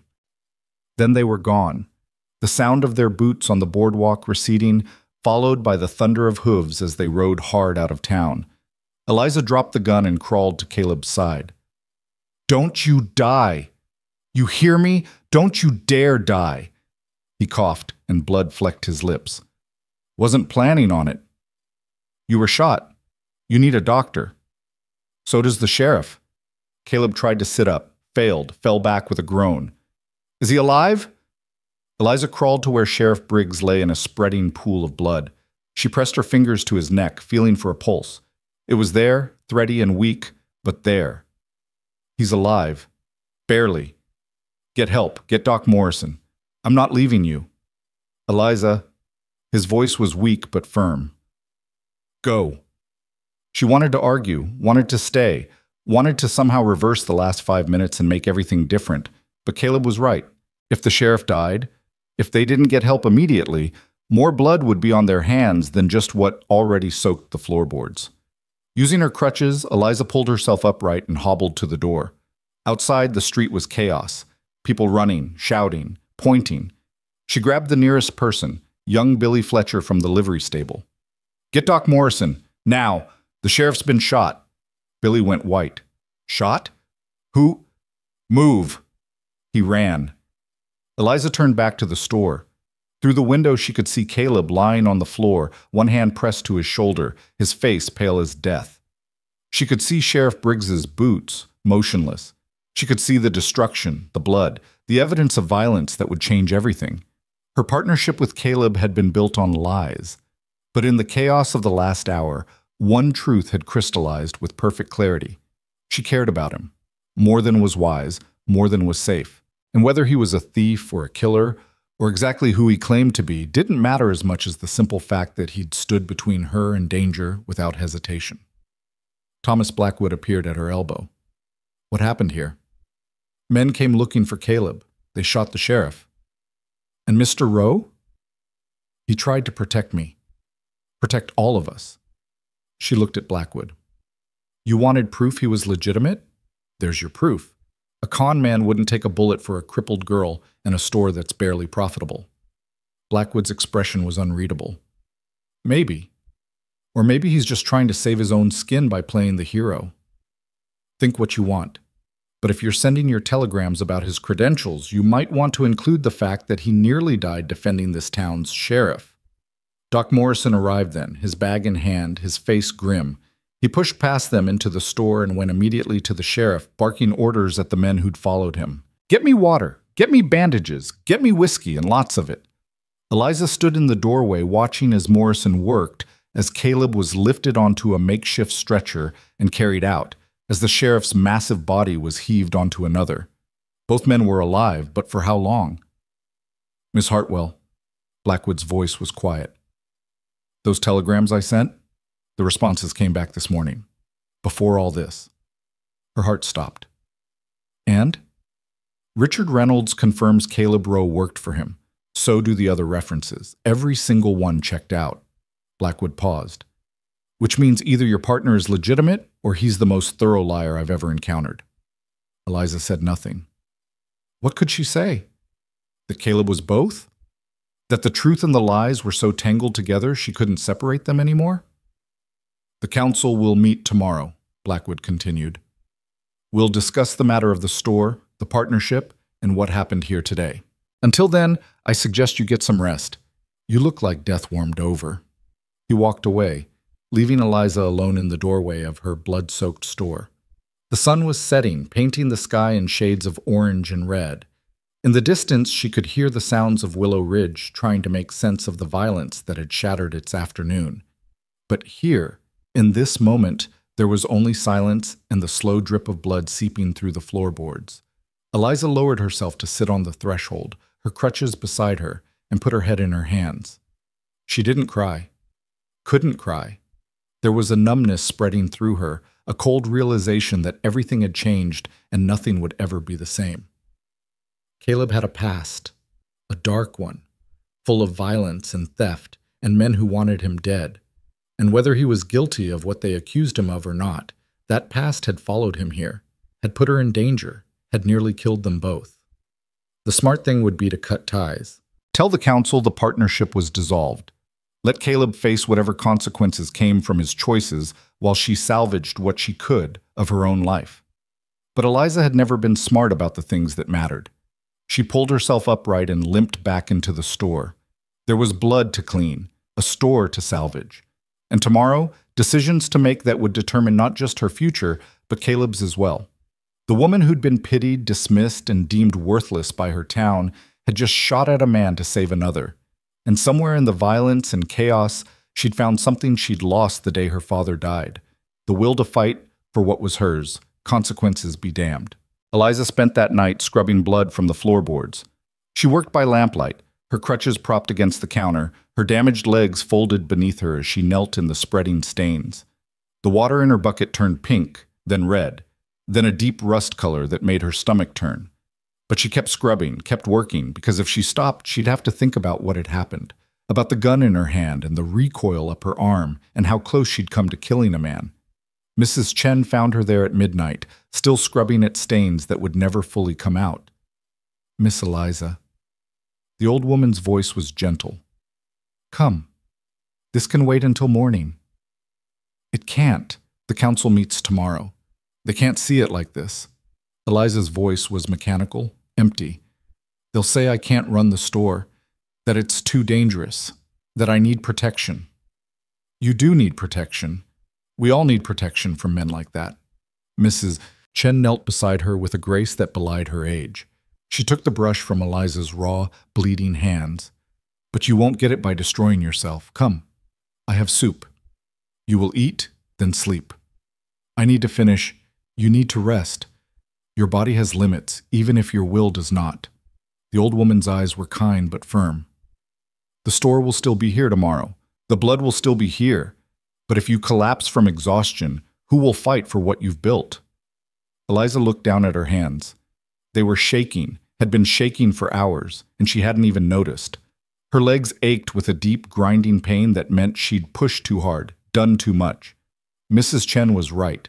She was destroying herself. "How is he?" Eliza asked quietly. "Caleb, how is he?" "Alive. Doc Morrison removed the bullet from his shoulder. Says he'll heal, though the ribs will take time." Mrs. Chen helped Eliza to her feet, steadying her as she found her crutches. "He's been asking for you."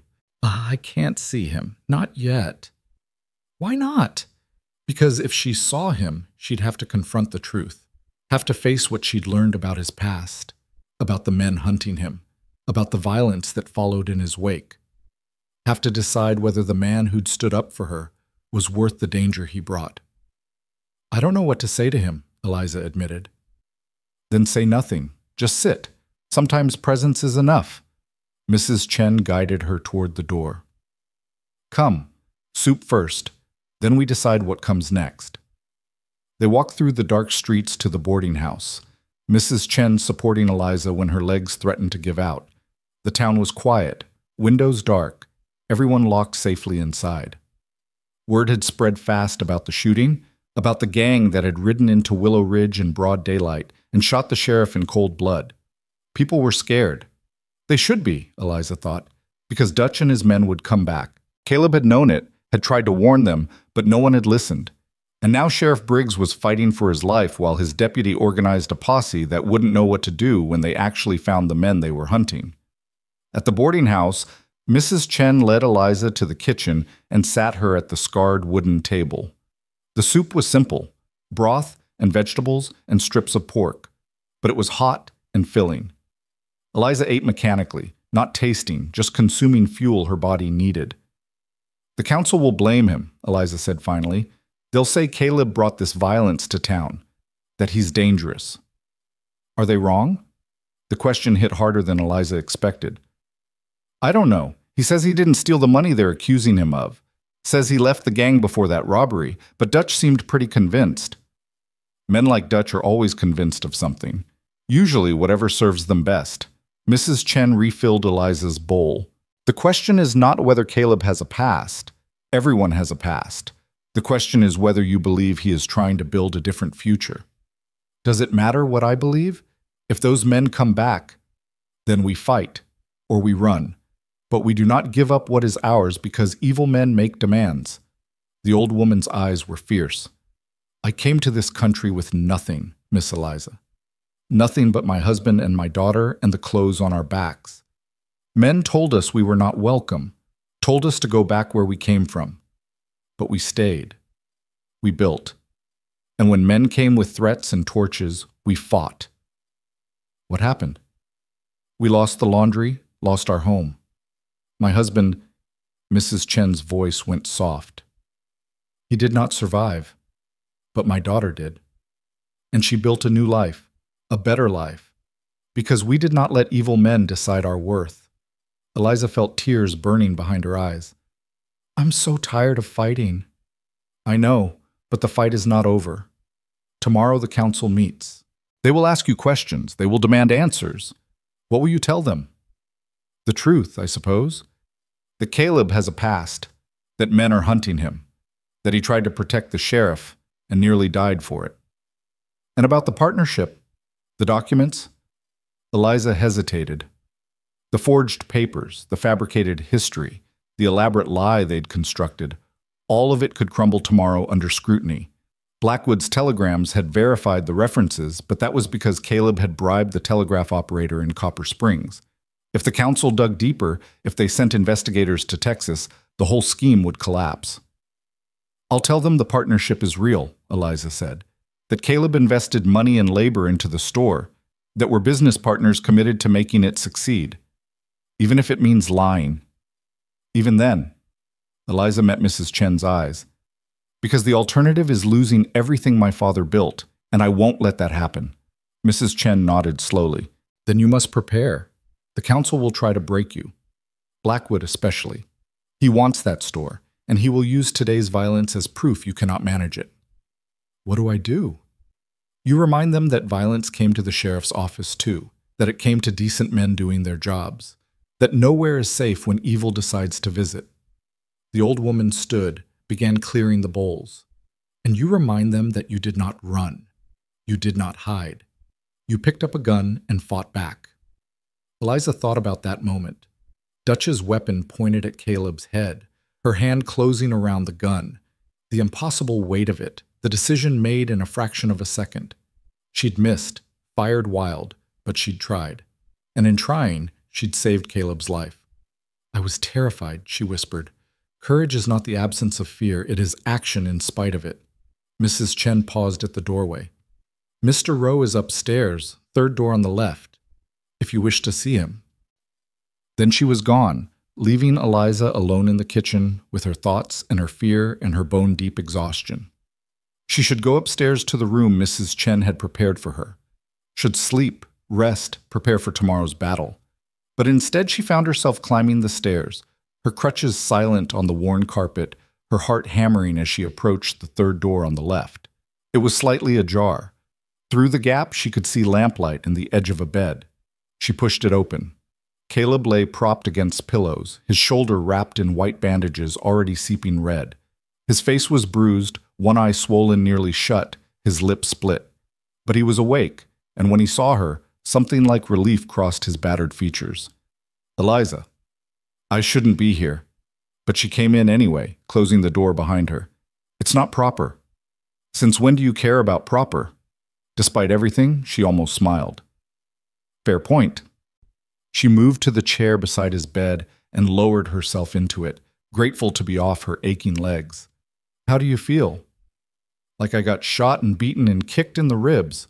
He shifted, winced. Doc says I'll live. Sheriff too, probably, though it's touch and go. Because of you, because you tried to protect him. Fat lot of good it did.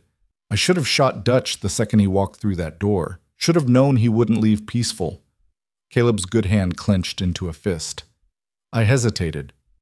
And Briggs paid for it. You hesitated because there were witnesses, because you were trying to do things the right way. Eliza leaned forward. Dutch was right about one thing. You have gone soft. The old you, the outlaw you, probably would have shot first. But you're not that man anymore. Aren't I? I brought those men here. My past, my mistakes. Sheriff Briggs got shot because of me. You almost got killed because of me. How is that different from who I was? Because you didn't want any of this to happen. Because you tried to protect people instead of hurt them. She paused. Did you steal that money? The $20,000 from Amarillo? Caleb was quiet for a long moment. No, I left the gang 3 days before that job. Rode out in the middle of the night because I couldn't do it anymore.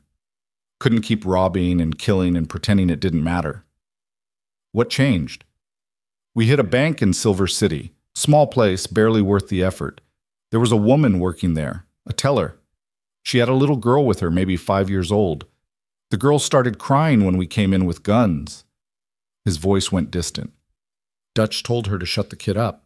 When she couldn't, when the girl kept screaming, he aimed his gun at the child, said he'd give her something to really cry about. Eliza's breath caught. I stopped him. Put myself between him and that little girl and told him if he pulled that trigger, I'd kill him myself. Caleb's eyes were haunted. We left without firing a shot. But that night, lying in camp, all I could think about was that child's face. How scared she was. How close I'd come to being part of something unforgivable. So you left. So I left. Took my horse, my gun, and nothing else. Rode north and didn't look back. He looked at her. 3 days later, the gang hit that bank in Amarillo. Got away with $20,000. And when Dutch couldn't find the money, when it vanished along with whoever actually stole it, he decided it was me. Decided I'd played them all, taken their score, and run. But you didn't. But I didn't. Though I don't blame him for thinking it. The timing was too perfect. I disappear, the money disappears. What else would he think? Eliza processed this. So someone else in the gang stole it. Someone who's still out there. Maybe. Or maybe Dutch lost it gambling and made up the whole story to cover his losses. Or maybe it never existed at all, and this is just an excuse to hunt me down for leaving. Caleb's smile was bitter. Doesn't really matter, does it? Either way, they want me dead. Then we run. We leave town tonight, go somewhere they can't find us. We? He studied her face. Eliza, you don't have to. Yes, I do. Because if I stay here without you, the council will take the store anyway. They'll say the partnership was fraudulent, that you were a criminal who conned me. Everything we built will collapse. She gripped the arms of the chair. But more than that, I don't want to stay. Not anymore. This town has made it clear what they think of me. The only person who ever treated me like I was worth something was my father. And you. I lied to you, forged documents, put you in danger. You stood up for me when no one else would. You saw me as a person instead of a burden. You nearly died protecting me. Her voice cracked. So yes, we. Because I choose you, Caleb Rowe, past and all. He reached out with his good hand and she took it. His fingers were warm, calloused, strong, despite the pain he must be feeling. They sat like that in the lamplight, two broken people choosing each other over safety. The council meets tomorrow, Caleb said finally. They'll want answers about what happened, about who I really am. Let me handle the council. Eliza, I mean it. You're in no shape to face them. I'll go, I'll answer their questions, and I'll buy us time to figure out our next move. She squeezed his hand. Trust me. I do. That's what scares me. But he squeezed back. All right. You handle the council. But promise me something. What? If things go bad, if Dutch comes back or the council decides to arrest us, or anything goes wrong, you run. You take whatever money we've got, and you get on the first stage out of here. Don't wait for me. Don't try to help. Just go. I won't. Promise me, Eliza. She wanted to refuse, wanted to tell him she'd never abandon him, but the look in his eyes was so desperate, so fierce, that she found herself nodding. I promise. It was a lie, and they both knew it, but sometimes lies were kinder than truth. Eliza stayed with him until he fell asleep, his hand still holding hers, his breathing evening out despite the pain. Then she carefully extracted herself and limped back to her own room, where she lay awake until dawn, planning. The council met at 9 o'clock in the mayor's hotel. Eliza arrived early, dressed in her best dress, her hair pinned up, her expression composed. She'd barely slept, but she'd learned long ago how to hide exhaustion behind a mask of calm. Thomas Blackwood was already there, along with Mayor Walsh, Samuel Gates the banker, and Reverend Williams. The only one missing was Sheriff Briggs, who was still unconscious in Doc Morrison's surgery. Miss Hartwell. Mayor Walsh gestured to the empty chair across from them. Please sit. She sat, arranging her crutches carefully beside her, folding her hands in her lap like a schoolgirl called before the headmaster. I assume you know why we've called this meeting, Walsh continued. I imagine it has to do with yesterday's events. Events? Blackwood's laugh was harsh. You mean the shootout that left our sheriff dying and turned your store into a battlefield? I mean the attack by a gang of criminals who rode into town looking for my business partner. Eliza kept her voice level. An attack that Mr. Rowe tried to prevent, at great personal risk. Your business partner, Gates said, examining the papers in front of him, who turns out to have a rather colorful past. We've received some interesting information about Mr. Caleb Rowe. Eliza's stomach clenched. What kind of information? The kind that comes from sending inquiries to law enforcement agencies in Texas and New Mexico. Blackwood leaned forward. Your partner, Miss Hartwell, is wanted in connection with multiple bank robberies, including one in Amarillo that netted the thieves $20,000. Wanted for questioning, not wanted for arrest, Eliza corrected, though her heart was pounding. There's a difference. Is there?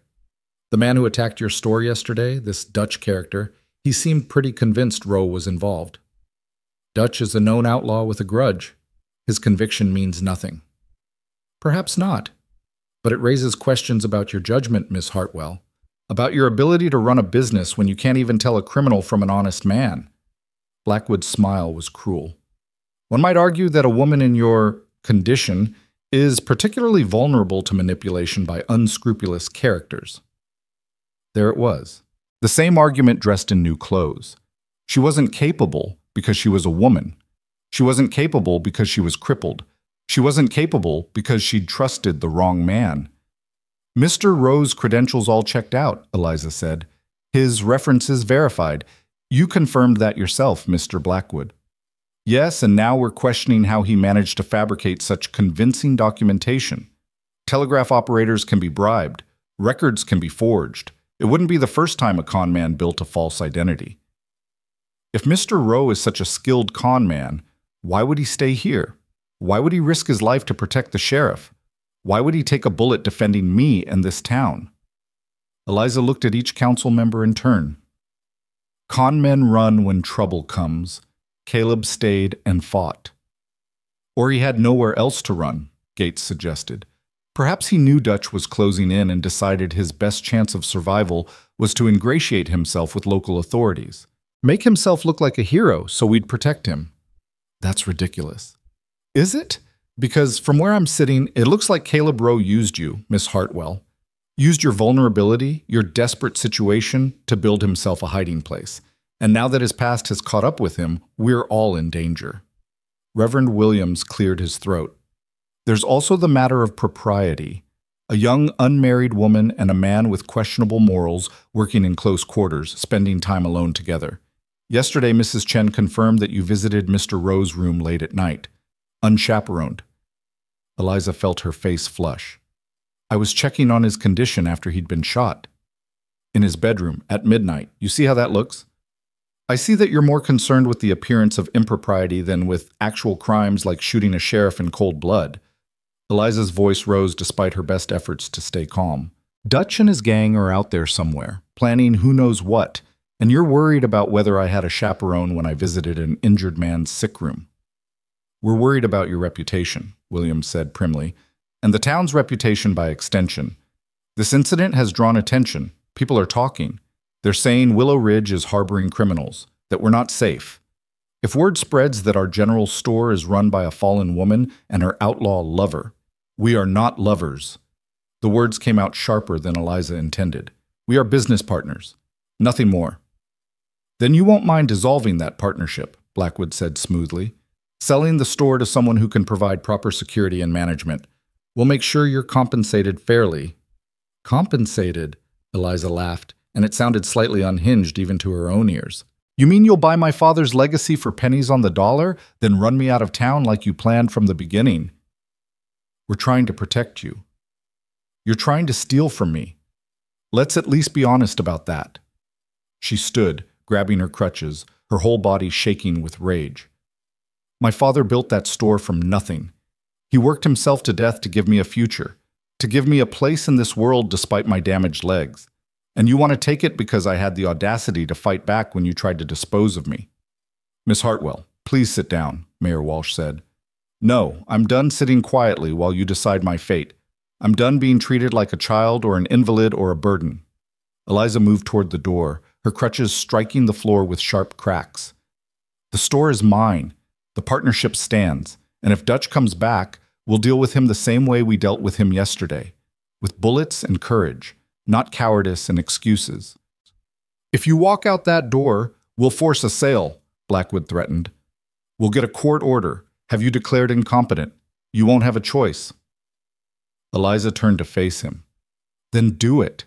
Prove to everyone in Willow Ridge what you really are. Prove that you're willing to destroy a grieving woman to line your pockets. I'm sure that'll do wonders for your reputation. She walked out before they could respond, her heart pounding so hard she thought it might burst from her chest. She'd just declared war on the most powerful men in town. She'd as good as guaranteed they'd come after her with everything they had. But she'd also stood up for herself in a way she'd never managed before. She'd claimed her worth, her right to exist, her refusal to be erased. Outside the hotel, she found Deputy Clay Matthews waiting with a grim expression. Miss Hartwell, need to talk to you about yesterday. If this is about pressing charges against Dutch, it's about pressing charges against you and Rowe. For fraud. Matthews looked uncomfortable. Town clerk checked the partnership documents you submitted, contacted the notary whose seal was on some of the papers. Turns out that notary died 6 months ago. The world tilted. Eliza grabbed the porch railing to steady herself. I don't understand. The documents are fake, forged, which means you and Rowe lied to the council, falsified official records, and committed fraud. Matthews pulled out a pair of iron handcuffs. I'm real sorry, Miss Hartwell, but I'm going to have to place you under arrest. Everything Eliza had fought for, everything she'd risked, came crashing down around her. The store, the partnership, the desperate gamble to save her future, all of it built on lies that had finally been exposed. She thought about running, thought about fighting, thought about the promise she'd made to Caleb just hours before. Then she held out her wrists. All right, let's get this over with. As Matthews locked the cuffs around her wrists, as he led her down the street toward the jail while townspeople stared and whispered, Eliza felt a strange sort of calm settle over her. She'd fought. She'd lost. But she'd gone down swinging, and somehow that felt like victory enough. The jail cell smelled of damp stone and despair. Eliza sat on the narrow cot, her crutches leaning against the wall, and stared at the iron bars that separated her from freedom. She'd been here for 3 hours, long enough for the initial shock to wear off and the reality to set in. She was a criminal now, a forger, a fraud. Everything the council had ever believed about her inadequacy had been proven true. The outer door creaked open. Footsteps approached, uneven and labored. Then Caleb appeared, leaning heavily against the bars, his face pale beneath the bruises, his bandaged shoulder seeping fresh blood through his shirt. You shouldn't be out of bed, Eliza said. Neither should you be in a cell. His voice was rough with pain and anger. I told Matthews it was all me, the forgeries, the fake documents, everything. I told him you didn't know. And did he believe you? No, because you're too smart not to have known. Because anyone with eyes could see we were in it together. Caleb gripped the bars with his good hand. I'm sorry. I never meant for this to happen. Yes, you did. We both did. We knew the risks when we started this. Eliza stood, moved closer to the bars. What happens now? Judge arrives in 2 days. Matthews says we'll both face charges. Fraud, forgery, conspiracy. Could be 5 years in territorial prison if they want to make an example of us. 5 years. Eliza tried to imagine it. 5 years locked away, her youth wasted, her father's store sold off and forgotten. By the time she got out, she'd be nearly 30, with a criminal record and no prospects. The institution in Denver would look like paradise by comparison. There's another option, Caleb said quietly. Matthews stepped out for a drink, left the keys on his desk. We could be 10 miles away before he even notices we're gone. Eliza looked at him sharply. You want to escape? Add jailbreak to our list of crimes? I want to survive. We're not going to get a fair trial here, Eliza. Blackwood owns the judge. He'll make sure we're convicted, make sure we're sent away for as long as possible. Our only chance is to run. Run where? They'll send marshals after us. We'll be fugitives for the rest of our lives. Better fugitives than prisoners. Caleb's eyes were desperate. Please, we can go west, change our names, start over somewhere no one knows us. Montana, maybe, or Oregon. Places so remote they'll never find us. It was tempting. The keys were right there, freedom within reach. They could be gone before Matthews returned, could disappear into the vast wilderness that still covered so much of the frontier. Eliza had become good at surviving against impossible odds. Maybe she could learn to survive this too. But running meant abandoning everything her father had built, meant letting Blackwood win, meant spending the rest of her life looking over her shoulder, always afraid, always alone except for Caleb and the weight of their shared crimes.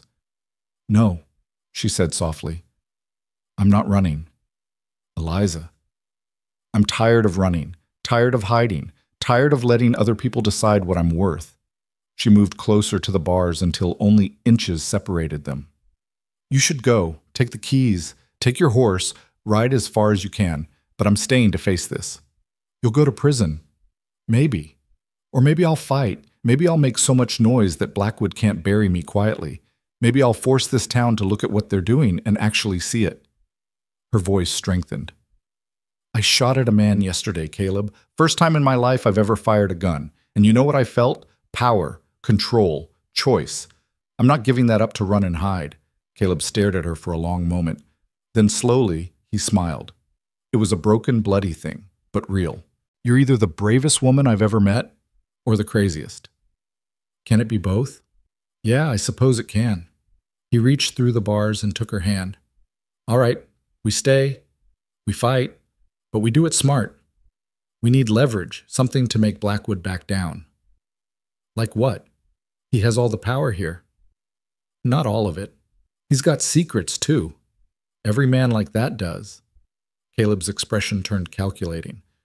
When I was in Copper Springs, I heard things. Rumors about Blackwood and those mining claims Gates mentioned. Something about bribing federal land inspectors to certify worthless properties as valuable, then selling shares to investors back east. That's fraud, federal fraud.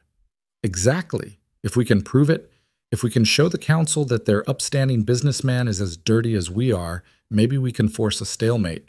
He drops the charges against us. We keep quiet about his schemes. That's blackmail. That's survival. Caleb squeezed her hand.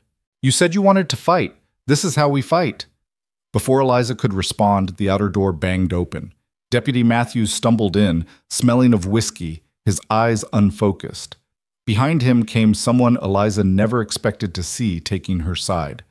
Mrs. Chen, her face set with determination, carrying a basket covered with a checkered cloth. I bring food for prisoners, the old woman announced. Deputy says is allowed. Matthews waved vaguely at the cells. Yeah, fine. Just make it quick. I got a headache like you wouldn't believe. Mrs. Chen moved to Eliza's cell, passing the basket through the bars. Under the cloth, nestled among bread and cheese, was a folded piece of paper. Eliza palmed it smoothly, tucking it into her sleeve while making a show of examining the food. "You are kind woman," Eliza said in a loud voice. "Thank you for thinking of me." "Is no trouble.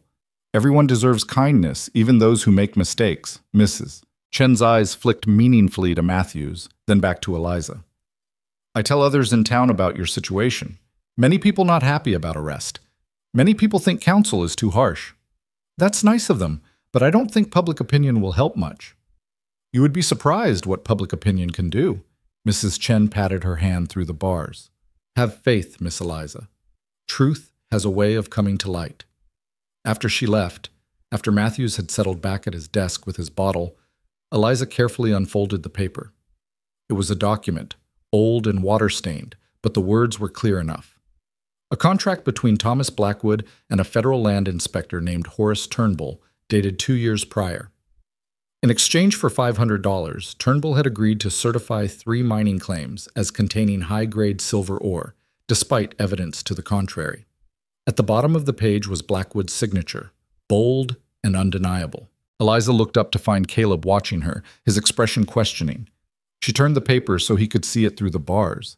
His eyes widened. "Where did she get this?" "I don't know, but it's exactly what we need."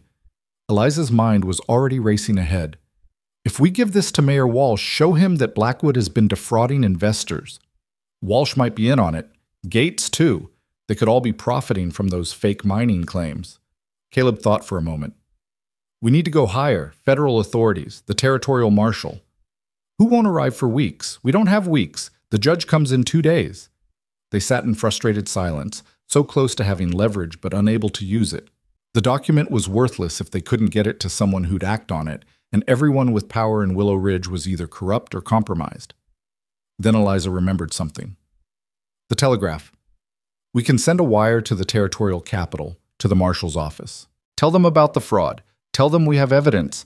Even if they don't arrive before the trial, the threat of federal investigation might be enough to make Blackwood negotiate." "Matthews won't let us near the telegraph office." "No, but Mrs. Chen might." Eliza moved to the bars, called out to the deputy. "Mr. Matthews, I need to send a message to Mrs. Chen. Thank her for the food. Would you mind taking a note to her boarding house?" Matthews looked up blearily. "I'm not your messenger service, Miss Hartwell." "Please, it would mean a lot. She's been so kind, and I want her to know I appreciate it." Maybe it was the whiskey, or maybe Matthews wasn't as hard-hearted as his job required, but he sighed and pulled out a piece of paper.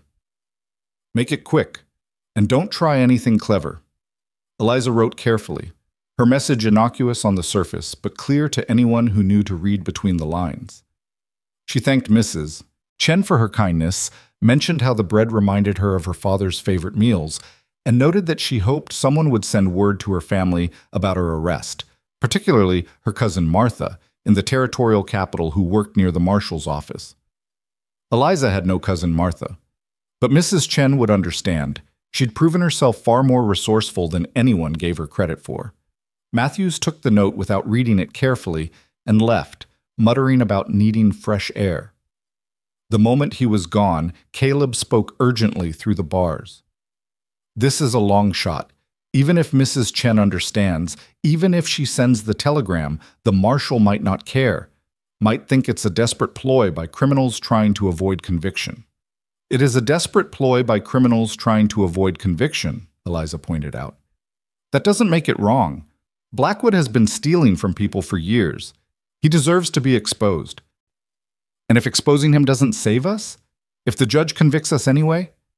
Eliza met his eyes through the bars. "Then at least we'll have tried.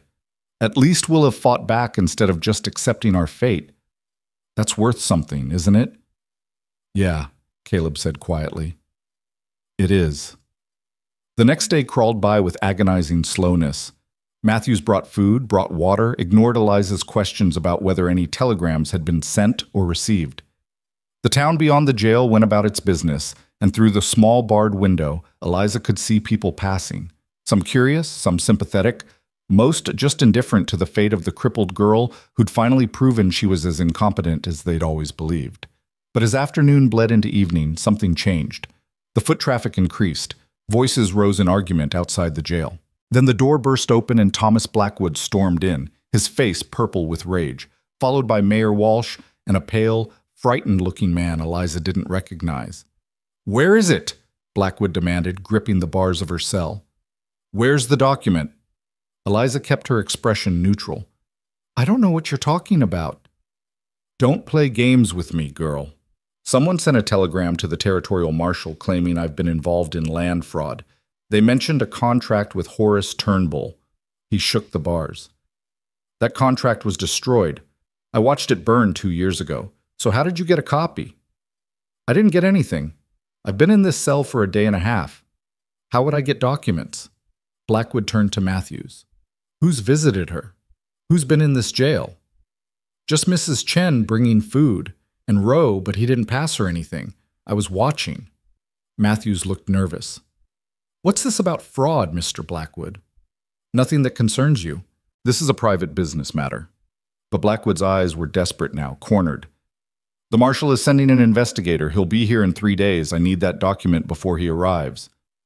"I told you I don't have it." "Then who does? Who's helping you?" When Eliza didn't answer, Blackwood turned to Mayor Walsh. "We need to move up the trial, today. Right now. Get them convicted and sentenced before the federal investigator arrives." "We can't do that," Walsh protested. "The judge isn't here yet. We'd need to bring in a circuit judge from another district, and that could take— I don't care what it takes. These two need to be on a prison wagon before federal authorities start asking questions." Blackwood's mask of civility had completely crumbled, revealing the ruthless man beneath. "If they're convicted felons, their testimony against me becomes worthless. It's their word against mine, and mine carries more weight." The pale man, Turnbull, Eliza realized, spoke up nervously. "Maybe we should just give them what they want. Drop the charges. Let them go. If that document surfaces, we're all finished. Me, you, half the business owners in this town who bought shares in those mining claims." Blackwood spun on him. "Do you want to spend the next 10 years in a federal prison? Because that's what we're looking at if the truth comes out." Eliza felt a surge of hope. They were panicking, which meant the telegram had worked. Mrs. Chen had come through. Now she just needed to keep Blackwood off balance long enough for the investigator to arrive. "You know what I think?" she said, her voice carrying through the jail. "I think you're going to drop the charges against me and Caleb. I think you're going to let us walk out of here, and you're going to leave us alone from now on. Because if you don't, that document goes to every newspaper between here and Washington, and your career ends in scandal and federal prison. You're bluffing. You don't have the document anymore. You sent it with that telegram." "Did I? Are you sure? Maybe I sent a copy. Maybe I have the original hidden somewhere safe." Eliza smiled. "Only one way to find out. Drop the charges, leave us alone, and you never have to worry about it. Keep pushing, and I'll make sure everyone knows exactly what kind of man Thomas Blackwood really is." It was a complete bluff. The document was the only copy they had, and Mrs. Chen had it. But Blackwood didn't know that. And in his panic, he couldn't afford to take the risk. The silence stretched. Blackwood's face went through several shades of red before settling on a grayish pallor. Finally, he turned to Walsh. "Drop the charges. Let them go." "Thomas, we can't just— Drop them!" Blackwood's voice cracked. "Tell Matthews it was a misunderstanding. The documents were genuine after all. Whatever story you need to tell, tell it. But get them out of this jail and make this whole thing disappear." Walsh looked like he wanted to argue, but something in Blackwood's eyes stopped him. He nodded slowly. "Deputy Matthews, release the prisoners. The charges have been reconsidered." Matthews, thoroughly confused but willing to follow orders, pulled out his keys. "Yes, sir." "If you say so." The cell door swung open with a rusty squeal. Eliza grabbed her crutches and stood, hardly believing it was real. Caleb's cell opened next, and he emerged, moving slowly because of his injuries, but with his head held high. Blackwood stepped close to Eliza, his voice low and venomous. "This isn't over. You think you've won, but all you've done is make an enemy.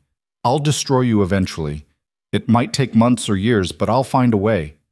"Maybe," Eliza said. "But you'll do it from a distance. You'll never touch my store, never interfere with my business, never threaten me again. Because the moment you do, that document goes public, and we both know you can't afford that." She pushed past him, Caleb at her side, and walked out of the jail into the dying light of day. The street was full of people, Mrs. Chen, Doc Morrison, several shop owners, even some of the ranchers who'd been customers of her father's store. They'd been waiting, Eliza realized, waiting to see what would happen. When she emerged free, a cheer went up. Not from everyone, plenty of faces remained disapproving or skeptical, but enough to matter. Enough to show that some people in Willow Ridge still believed in justice, or at least in giving a damaged girl a fighting chance. Mrs. Chen pushed through the crowd and embraced Eliza carefully. "I send telegram like you ask, and I keep documents safe, very safe." "Thank you," Eliza whispered. "You saved us." "You save yourself. I just help little bit." The old woman smiled. "Now you must decide. You stay in this town that treats you so badly, or you go make new life somewhere better?" It was the question Eliza had been avoiding. She was free, the charges were dropped, her store was still legally hers. But Willow Ridge had made its feelings clear. Most of the town still saw her as a burden, still believed she didn't belong. Staying meant fighting that perception every single day for the rest of her life. She looked at Caleb, who was watching her with those steady creekwater eyes. "What do you think?" "I think we've got choices now, real choices. We could stay, make a go of the store, prove everyone wrong. Or we could sell it, take the money, start fresh somewhere no one knows us." He paused. "Either way, I'm with you. If you want to stay and fight, I'll fight. If you want to leave, I'll leave. Your choice." Eliza thought about her father's store, about the years of work he'd put into building something solid and respectable. She thought about his blood on the floorboards, about his final words, about the promise she'd made to honor his memory. But she also thought about the whispers, the pity, the constant battle to prove her worth to people who'd already decided she had none. She thought about Dutch and his gang, still out there somewhere, waiting for another chance at Caleb. She thought about Blackwood's threat, his promise to destroy her eventually, and she realized something that felt like freedom. "I want to leave," she said, "not because I'm giving up or running away, because I'm choosing something better, choosing a place where I can build a life instead of constantly defending my right to have one." Caleb's smile was genuine, relieved. "Where do you want to go?" "West. Somewhere new, somewhere growing, somewhere that needs people who can work hard and don't care about what's proper or expected." She looked at the store, at the building that had been her entire world for 9 years. "We'll sell it. Get a fair price finally. Use the money to start something new." "A trading post, maybe," Caleb suggested. "Somewhere along a new trail or near a growing settlement, someplace where we can build from the ground up." "Together," Eliza said. "As actual partners this time. No lies, no fraud, just honest work." "Together," Caleb agreed. They spent the next week settling their affairs. Doc Morrison bought the store, paid a fair price for it too, more than Eliza had expected. Sheriff Briggs recovered enough to sit up and shake Caleb's hand, thanking him for trying to protect him, even if it hadn't worked out perfectly. The federal investigator arrived and spent 3 days interviewing people about Blackwood's mining scheme. Eliza gave him the document, told him everything she knew, and watched with satisfaction as Blackwood's empire began to crumble. On the morning they left, Eliza stood in front of her father's grave one last time. She'd brought wildflowers, placed them carefully on the mound of earth that was slowly settling. "I'm leaving, Papa," she said quietly. "I know you wanted me to stay, to keep the store, to maintain what you built, but I can't. This town will never see me as anything but a burden, and I'm tired of trying to change their minds." She touched the headstone. "I hope you understand. I hope wherever you are, you know I tried. I fought as hard as I could, but sometimes the bravest thing you can do is know when to walk away." The wind rustled through the grass, carrying the scent of sage and distant rain. Eliza chose to believe it was her father's way of saying he understood, that he approved, that he wanted her to be happy more than he wanted her to maintain his legacy. Caleb waited at the cemetery gate with 2 horses. He'd spent the last week training the gentler of the 2 to accept a special saddle he'd designed, one with extra support and straps that would help Eliza stay mounted despite her damaged legs. It wasn't perfect, but it was better than she'd ever hoped for. "Ready?" he asked as she approached. "As I'll ever be." He helped her mount, careful of her legs, making sure she was secure before handing her the reins. Then he swung up onto his own horse and looked at her with a question in his eyes. Eliza took a deep breath, looked back at Willow Ridge one last time, at the buildings and streets that had been her prison and her battlefield, and then turned her horse west. "Let's go," she said. They rode out as the sun climbed higher, two figures growing smaller against the vast landscape. Behind them, Willow Ridge continued its daily routines, already forgetting the crippled girl and the cowboy who dared to challenge its certainties. But ahead lay possibility, territory so new and unmapped that no one could say who belonged there and who didn't. 3 months later, they reached a growing settlement in Montana Territory, a place where the railroad was coming and new businesses were needed. Using the money from the store, they built a trading post at the crossroads of two major trails. Eliza managed the books and the finances, negotiated with suppliers, built relationships with customers. Caleb handled the physical labor, the heavy lifting, the security. Together they created something neither could have built alone. The trading post prospered. Within a year, they'd expanded it to include a small restaurant where travelers could get hot meals. Within 2 years, they'd built a house behind the trading post, a house designed with Eliza's needs in mind, with ramps instead of stairs and wide doorways for her crutches. And somewhere in those 2 years, the partnership evolved into something more. It happened gradually, in shared glances and comfortable silences, and hands that found each other across the dinner table. On a spring evening, much like the one when they'd first met, Caleb asked Eliza to marry him, and she said yes without hesitation. They married in the trading post, surrounded by customers who'd become friends and neighbors who'd never known them as anything but equals. There was no pity in anyone's eyes, no whispers about propriety or capability, just celebration of two people who'd found each other against impossible odds and refused to let the world's cruelty define their worth. Years passed. The trading post became a landmark, then a cornerstone of the growing town that built up around it. Eliza and Caleb raised 2 children, a daughter with her mother's determination and a son with his father's quiet strength. They taught their children that worth wasn't measured in straight spines or unblemished pasts, but in courage and kindness and the willingness to fight for what mattered. Dutch and his gang never found them.